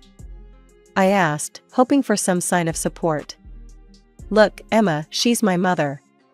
She means well. You need to toughen up. This industry, our social circles, they're brutal. If you can't handle her, how will you handle real adversaries? He said, not meeting my eye. I was silenced by his words, the implication clear, I was on my own in this. As he left the room, the finality of our conversation hung heavy in the air. It was an ordinary Thursday morning when my mother-in-law showed up unannounced at our door, her face set in a determination that usually spelled trouble for me. Emma, dear, we need to chat. It's urgent, she said, sweeping past me into the living room with the air of someone who owned the place. Once we were seated, she didn't waste time. The foundation is in a tight spot financially. We've got a charity evening coming up, and I want you to spearhead it. It'll be attended by some very influential patrons, she declared, her tone brooking no argument. I was taken aback. Me? Victoria, I've never organized anything on that scale before. Oh, you'll learn. Besides, with your public image and the trust you've garnered, you're the perfect face for the event. Think of this as broadening your horizons, she said, a sharp glint in her eye that I couldn't quite read. The conversation felt loaded, her intentions wrapped in layers I couldn't peel back just then. All right, I'll do my best, I agreed reluctantly, feeling the weight of her expectations pressing down on me. Excellent. Oh, and while you're up, could you set the table for lunch? I'm famished, Victoria added, dismissing me to the kitchen as if I were a maid in my own house. As I left to fetch the plates and cutlery, I realized I'd forgotten my phone on the coffee table. Just as I was about to go back for it, I heard their voices, Victoria and Michael, murmuring in the living room. Curiosity pinned me in place, just out of sight. She's so beloved by the public, it's the perfect setup. Once we get her to take over, we can execute the transfer, and then when everything collapses, it'll be Emma left holding the bag, Victoria explained with a cold laugh that chilled me to the bone. The plan was horrifyingly clear. They intended to use me as a scapegoat for whatever shady dealings they were embroiled in. A tightness gripped my chest, but I forced myself to walk away, to prepare lunch as if nothing had happened. At the table, I played the dutiful wife and daughter-in-law, smiling and nodding while my mind raced with the betrayal.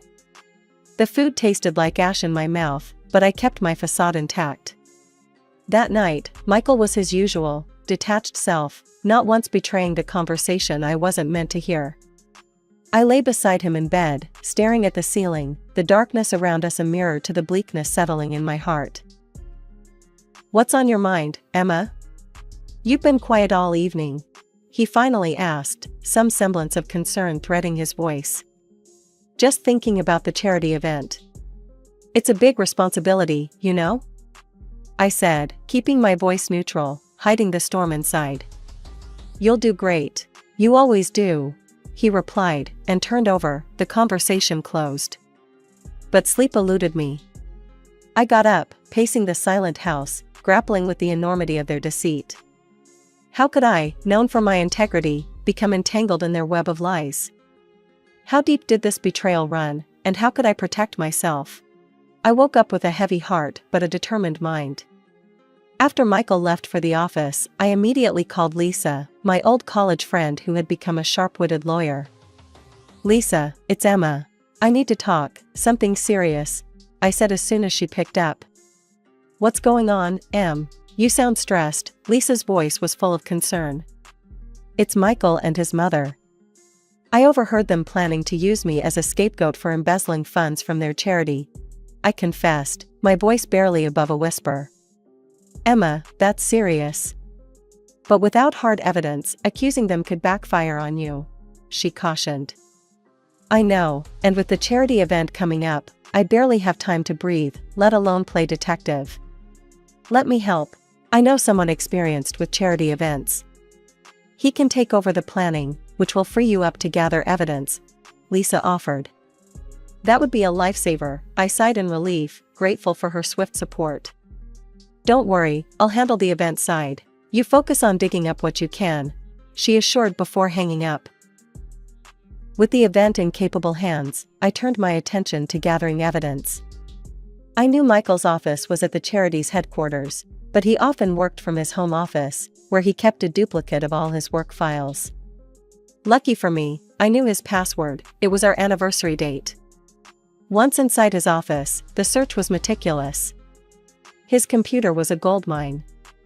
I found financial statements and email correspondences that confirmed the misuse of funds and even references to fake charity cases. It was all there, black on white.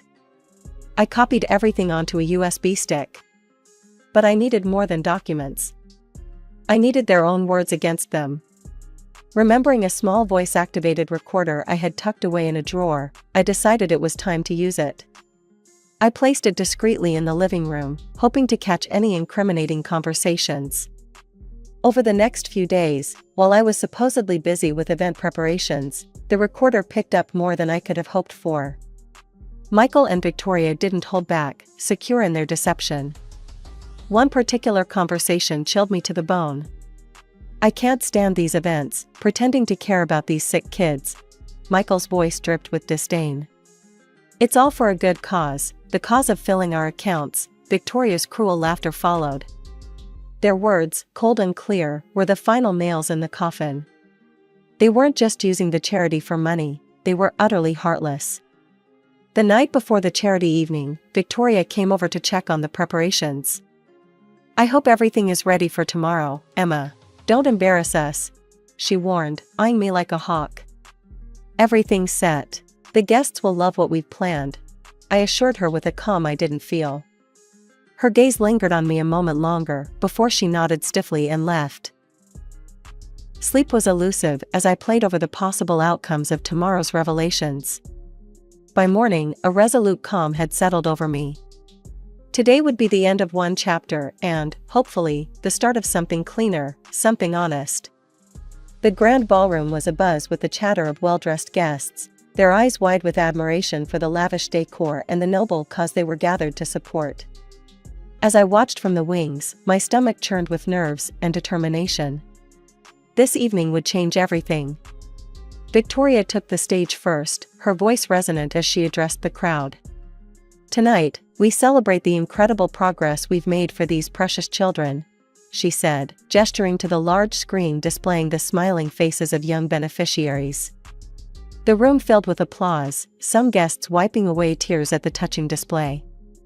Michael followed, his charm dialed up as he spoke passionately about the need for more funds. "Let's not just meet our goals, let's double them, for the sake of these children who rely on us," he implored, as the account details flashed on the screen.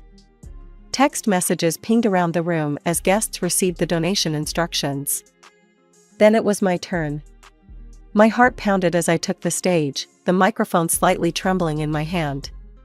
"Thank you, everyone, for your incredible support," I began, my voice steady despite the storm inside. "Before you proceed with your generous donations, I ask for just a few more minutes of your attention." I nodded to the technician offstage. As the first recording played through the speakers, a hush fell over the crowd. Michael's voice filled the room, cold and calculating as he discussed using me as a scapegoat for stealing from the charity.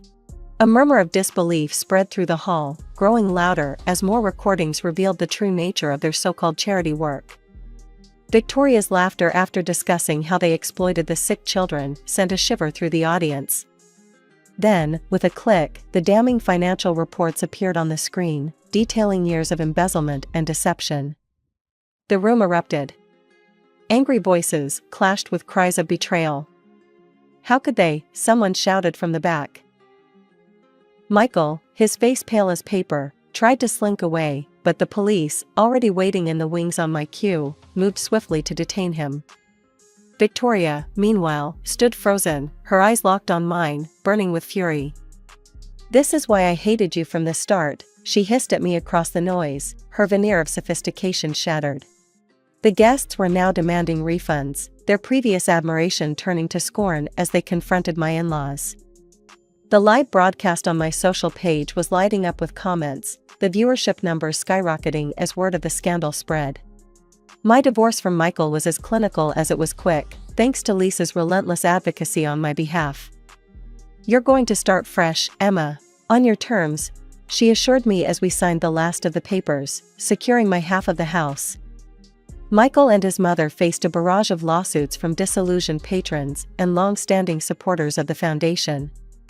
The courts didn't go easy on them, both were convicted of fraud. They ended up having to sell everything they owned to cover the settlements, but even that wasn't enough. They were left drowning in debts, a stark end to their fabricated empire of benevolence. In the aftermath, I threw myself into my work with renewed vigor. Armed with the truth, I conducted a deep-dive journalistic investigation into the dark underbelly of nonprofit organizations. My findings were eye-opening and sparked widespread debate, highlighting the vulnerabilities in charity operations. The report was broadcast on major networks, drawing attention and accolades from all corners of journalism. Inspired by the overwhelming response, I penned a book titled Living with a Monster. It detailed my personal ordeal and broader issues of trust and corruption in philanthropy. The book struck a chord with readers worldwide, quickly climbing the bestseller lists. One evening, as I sat in my new cozy apartment nestled in a friendly neighborhood, I reflected on my journey. The walls, lined with awards and tokens from my travels, seemed to echo back a life story of triumph and trials. My phone rang, pulling me from my thoughts. "Emma, it's Lisa. I just finished your book. It's incredible. You've turned your pain into something profoundly impactful." Lisa's voice was thick with emotion. "Thanks, Lisa. It was hard reliving it all, but if my story can change one person's perspective or prevent this from happening to someone else, it was worth every word," I replied, feeling a sense of peace. Beyond the acclaim and the success, I found a deeper purpose. I donated a significant portion of my royalties to a new charitable foundation, one I thoroughly vetted and believed in. This foundation was everything the sterling sham had pretended to be: transparent, compassionate, and genuinely dedicated to helping children. As I planned my schedule around upcoming investigations and speaking engagements, I often paused at my window, looking out over the bustling street below. Life buzzed in its usual, unpredictable rhythm, and I felt in sync with it, more than ever. "Here's to new beginnings," I whispered to myself, a smile playing on my lips. The future was unwritten, and for the first time in a long time, that excited me. With each passing day, I was more certain of my path, not just as a journalist but as a voice for those who couldn't speak up against the injustice shadowing the vulnerable corners of our society. I'm Sarah, 32 years old, and up until a few weeks ago, I thought I had my life pretty much figured out. I've been working as a translator for this big company for the past 5 years. I rent a small apartment in the city, nothing fancy, but it's mine, you know? On weekends, I hit up dance classes. It's my thing, helps me unwind after a week of staring at computer screens and deciphering foreign languages. Friends? Yeah, I've got a few. We grab drinks sometimes, catch a movie here and there. It's not much, but it's enough for me. Family, though? That's where things get complicated. See, I've got a younger sister, Emma. She's always been the golden child, Mom's favorite. Dad? He just went along with whatever Mom wanted. It's been like that for as long as I can remember. As we grew older, nothing changed. Emma got the attention, the praise, the support. Me? I was just there. An afterthought. So, I did what any self-respecting afterthought would do: I distanced myself. Calls became less frequent, visits even rarer. It was easier that way, less painful. Then, out of the blue, my phone rang. It was Mom. "Sarah, it's your mother. Your father wants to see you. Can you come over this weekend?" I nearly dropped my phone. Dad wanted to see me? That was new. Sure. I guess I can make it. Everything okay? Just come, Sarah. Saturday at 2. Don't be late. So, that Saturday, I found myself standing outside my parents' fancy house. It was a far cry from my rented apartment, that's for sure. I took a deep breath and rang the doorbell. Mom answered, looking me up and down like she was appraising a piece of furniture. "You're here. Come in." I stepped inside, and there they all were. Dad, looking frail and tired in his armchair. Emma, perfect as always, perched on the couch next to her husband, Richard. I'd only met him a handful of times. He was older than Emma, always busy with work or whatever it was rich guys did. "Hey, everyone," I said, trying to sound casual. "What's going on?" Dad looked up at me, his eyes sad but determined. "Sarah, sit down. We need to talk." I sat down, my heart racing. Dad looked awful, worse than I'd ever seen him. His once strong frame seemed to have shrunk, and his face was pale and drawn. Sarah, he began, his voice weak but steady, I'm terminally ill, sweetheart. The doctors, they don't think I have much time left. No, I whispered, tears welling up in my eyes. There must be something they can do. Dad shook his head slowly. I've explored every option, Sarah. It's time I put my affairs in order. I noticed Mom and Emma exchange a glance. There was something in their eyes I couldn't quite read. Dad continued, that's why I've called you all here today. I want to discuss my will. The atmosphere in the room shifted instantly. I could feel the tension, thick and suffocating. I've given this a lot of thought, Dad said, his gaze moving from Mom to Emma, then settling on me. Your mother will get the apartment in the city. Emma, you'll inherit this house. Emma nodded, a small smile playing on her lips. And Sarah, Dad paused, his eyes locking with mine. I've decided to leave you my savings. All $550,000 of it. For a moment, nobody moved. Nobody spoke. Then all hell broke loose. What? Mom shrieked, her face contorting with rage. You can't be serious, John.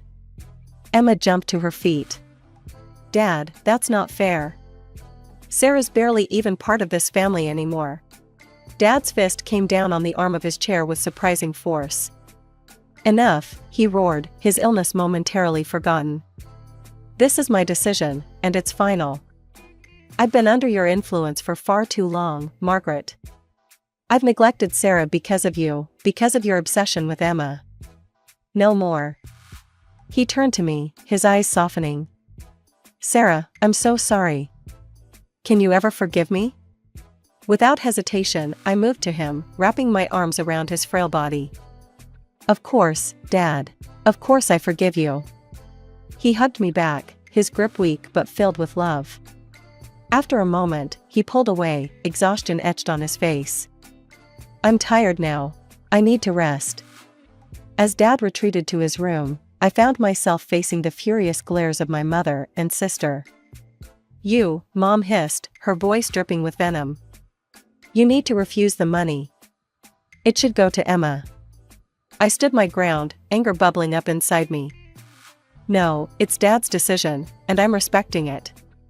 Emma stepped closer, her eyes narrowed. You'll regret this, Sarah. Mark my words. As I left the house, Emma's taunts followed me. Look at you, all alone. No one wants you. I've got a rich, loving husband. What do you have? Richard's laughter joined hers, the sound grating on my nerves as I walked to my car. The next 2 weeks were hell. Every day, without fail, my phone would buzz with messages from Mom and Emma. They were relentless, demanding I give up the inheritance. I ignored them all.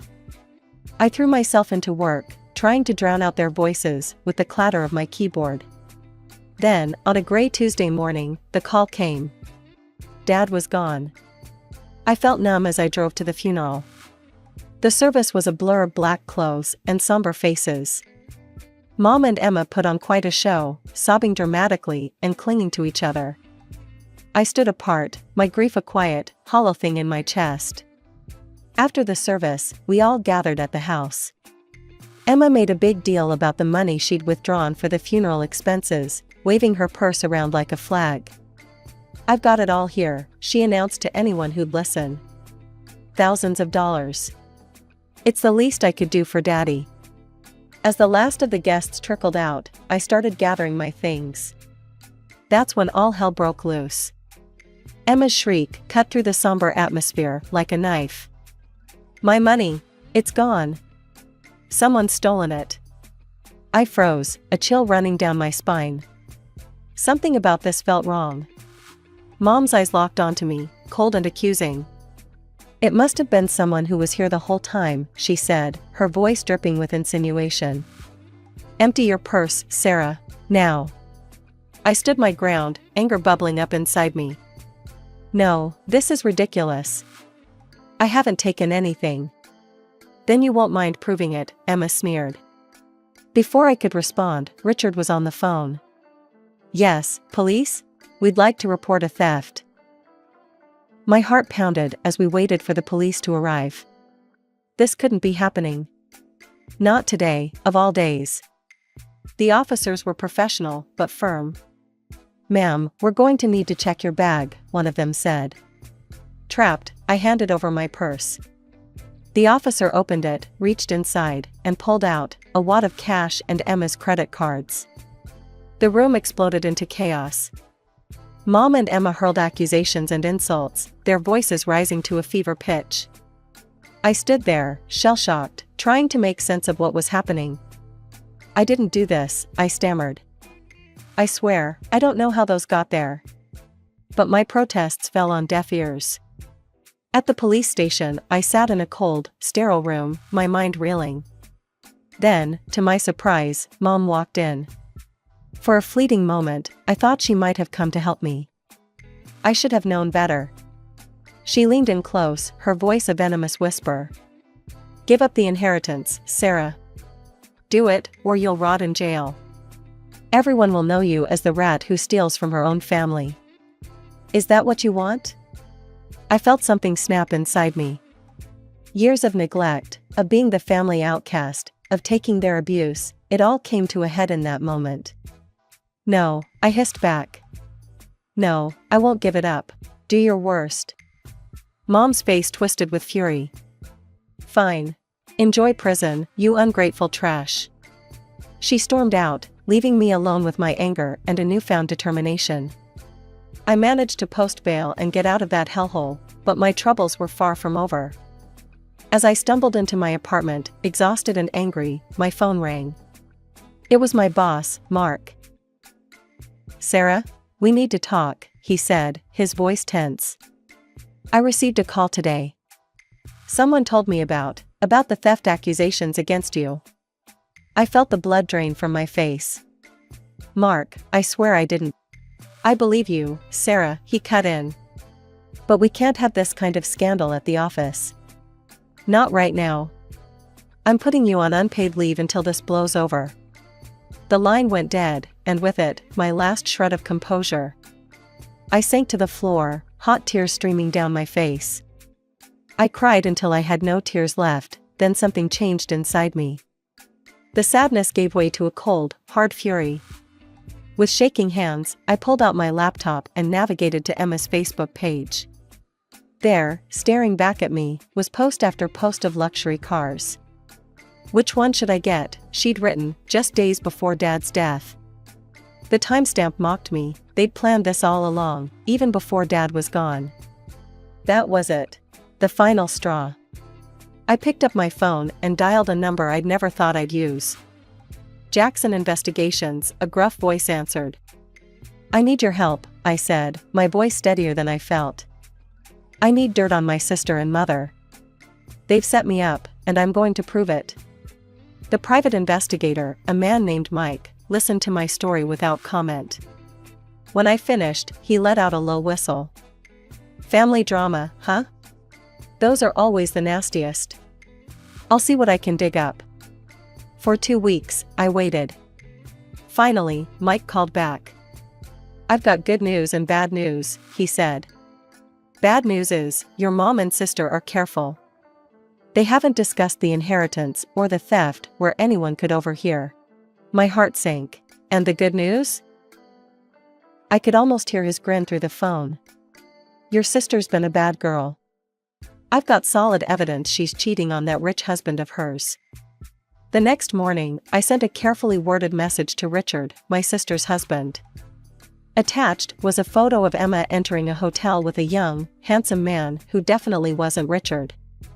"Interested in what happened next?" I wrote. "Meet me at Café Noir at 2 p.m. Richard showed up right on time, his face a mask of barely contained rage. I laid out everything I had, photos, videos, even recordings of Emma laughing about Richard's age and how she was only with him for his money. "She said I'm boring in bed," Richard growled, his knuckles white as he gripped his coffee cup. "That she's disgusted by me." I nodded sympathetically. "I'm sorry, Richard. You deserve to know the truth." He looked up at me, his eyes hard. "What do you want from me? Why show me this?" I leaned in close. I want revenge, Richard. On Emma, on my mother. They set me up, tried to frame me for theft. I need your help to prove it. The next few days felt like an eternity. I paced my apartment, checking my phone obsessively, waiting for word from Richard. Finally, on the fourth day, my phone buzzed with a message. I've got what you need. Meet me. My heart raced as I drove to our agreed meeting spot, a quiet park on the outskirts of town. Richard was already there, looking grim but satisfied. Listen to this, he said, handing me a small USB drive. I plugged it into my laptop, and suddenly, I heard my mother's voice, clear as day. I can't believe how well it worked, she cackled. You should have seen Sarah's face when they found the money in her purse. Emma's laughter joined in. It was priceless. She actually thought she could get away with Dad's money. As if. Now she'll have to give up the inheritance, Mom said smugly. She can't risk going to jail. I felt a mix of emotions wash over me, vindication, anger, and a fierce determination. This is perfect, I told Richard. Thank you. He nodded, his face hard. I'm filing for divorce tomorrow. According to our prenup, if Emma cheats, she gets nothing. In fact, she'll owe me. The day of the will reading arrived faster than I expected.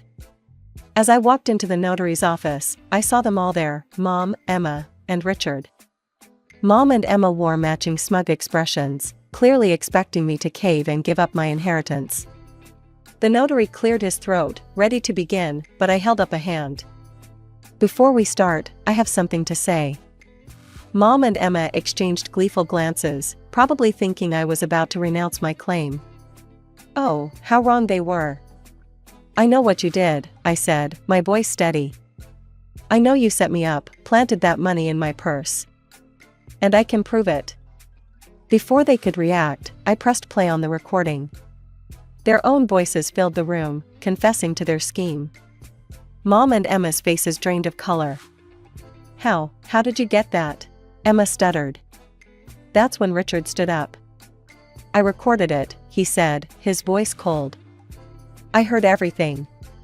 Emma's eyes widened in panic. Richard, I don't understand why you did this. He cut her off by tossing a manila envelope on the table. Out spilled photos of Emma with her lover. Save it, he spat. I know all about your affair too. I'm filing for divorce, and according to our prenup, you don't get a cent. In fact, you'll be paying me. The room erupted into chaos. Mom and Emma started shouting, tears streaming down their faces. But their cries were cut short by a new voice. Ladies, you're under arrest. We all turned to see two police officers entering the room. I'd called them earlier, providing them with the evidence of the false accusation and blackmail attempt. As the officers led Mom and Emma away in handcuffs, I felt a weight lift off my shoulders. It was over. I'd won. The notary, who had watched the whole scene unfold with wide eyes, cleared his throat again. Well, shall we proceed with the reading of the will? I nodded, finally ready to honor my father's last wishes. As the notary read out the details, confirming my inheritance, I couldn't help but think of Dad. I hope you're proud of me, I thought. I didn't let them push me around anymore. The aftermath of that day in the notary's office was a whirlwind. True to my expectations, the lawsuit against Mom and Emma was a slam dunk. With the recorded evidence and the police report, their guilt was indisputable. The judge didn't go easy on them. Attempting to frame your own daughter and sister, he said, his voice dripping with disgust.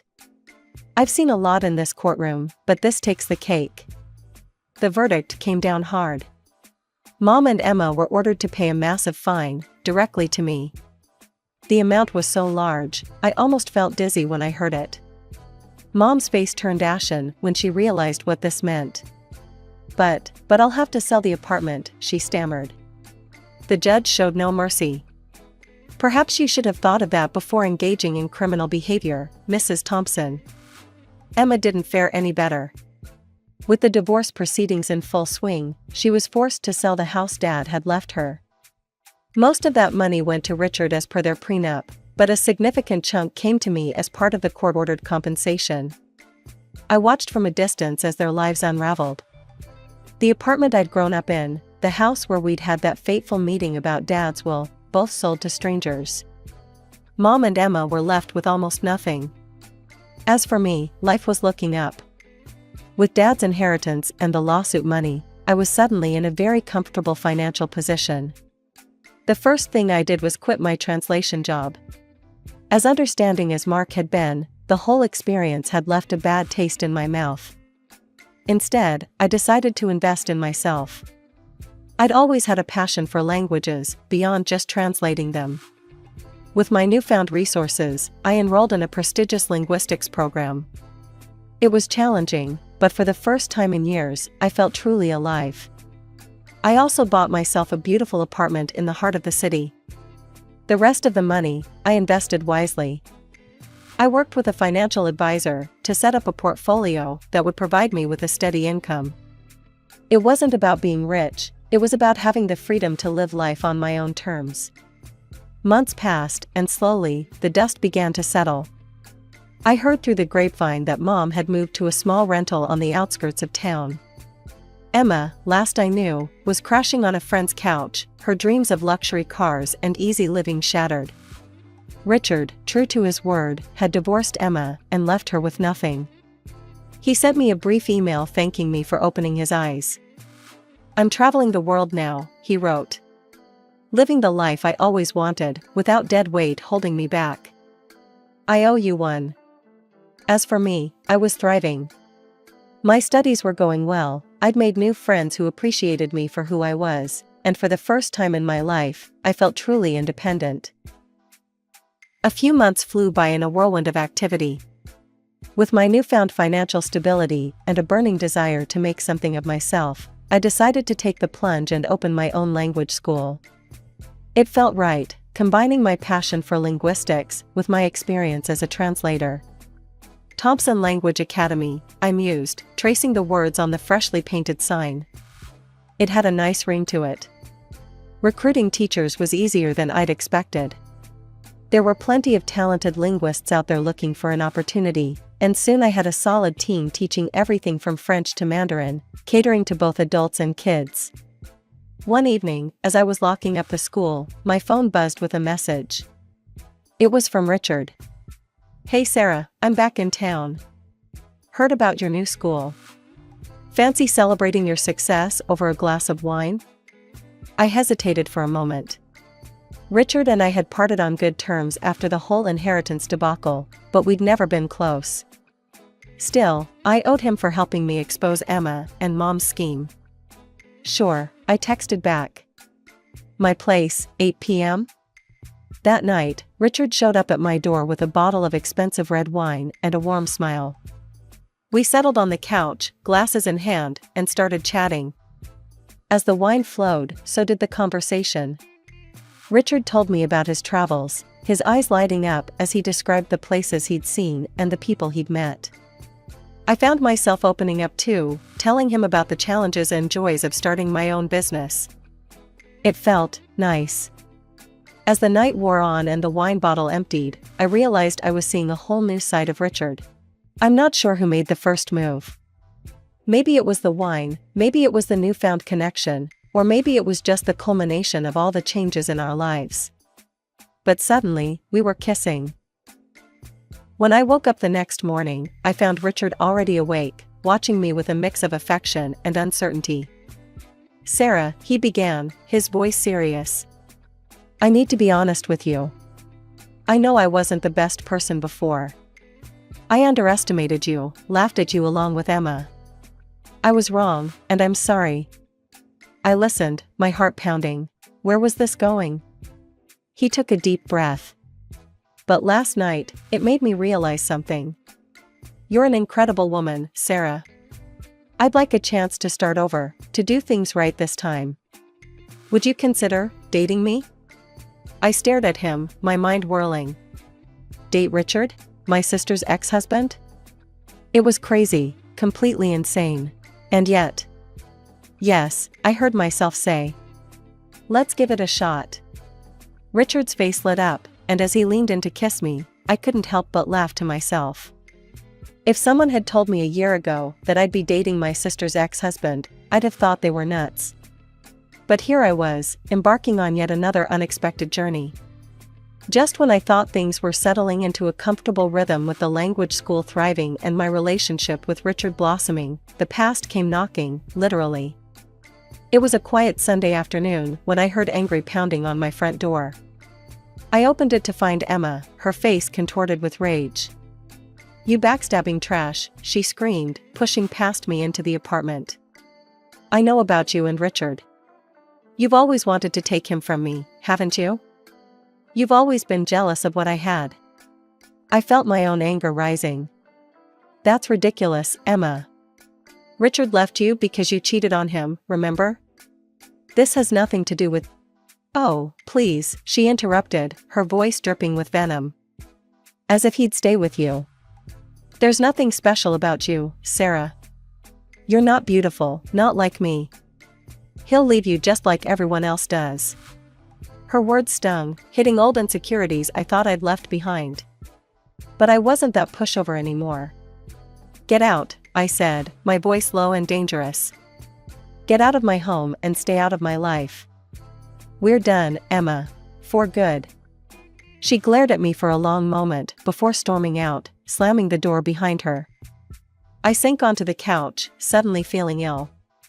I spent the rest of the day in a fog, trying to shake off the nausea and unease. But as the nausea persisted into the next day, a different kind of unease settled over me. On a hunch, I ran down to the pharmacy and bought a pregnancy test. Positive. I was pregnant. My mind reeled. A baby? Now? I needed to tell Richard. This affected him too, after all. I braced myself for his reaction, prepared for anything from joy to anger to a hasty retreat. When I broke the news, Richard was quiet for a long moment. Then, to my surprise, he wrapped me in a tight hug and sighed dramatically. "Richard?" I asked, confused by his reaction. He pulled back, a mischievous glint in his eye. "Well, Sarah, I'm afraid you're going to regret this." I stared at him, my heart pounding. "What do you mean?" His serious expression cracked, replaced by a wide grin. "Because now you're stuck with me for years. Will you marry me?" For the second time in as many days, I was stunned speechless. But this time, joy bubbled up inside me, replacing the earlier distress. "Yes," I laughed, happy tears spilling down my cheeks. "Yes, I'll marry you." As we kissed, celebrating our engagement and the new life growing inside me, I marveled at how far I'd come. From the neglected daughter to a successful business owner, from a victim of my family's schemes to a woman creating her own family. Now, as I plan our wedding, I know there will be two conspicuous absences. Mom and Emma won't be invited.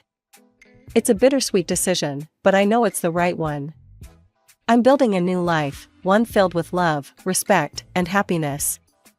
There's no room for their toxicity anymore.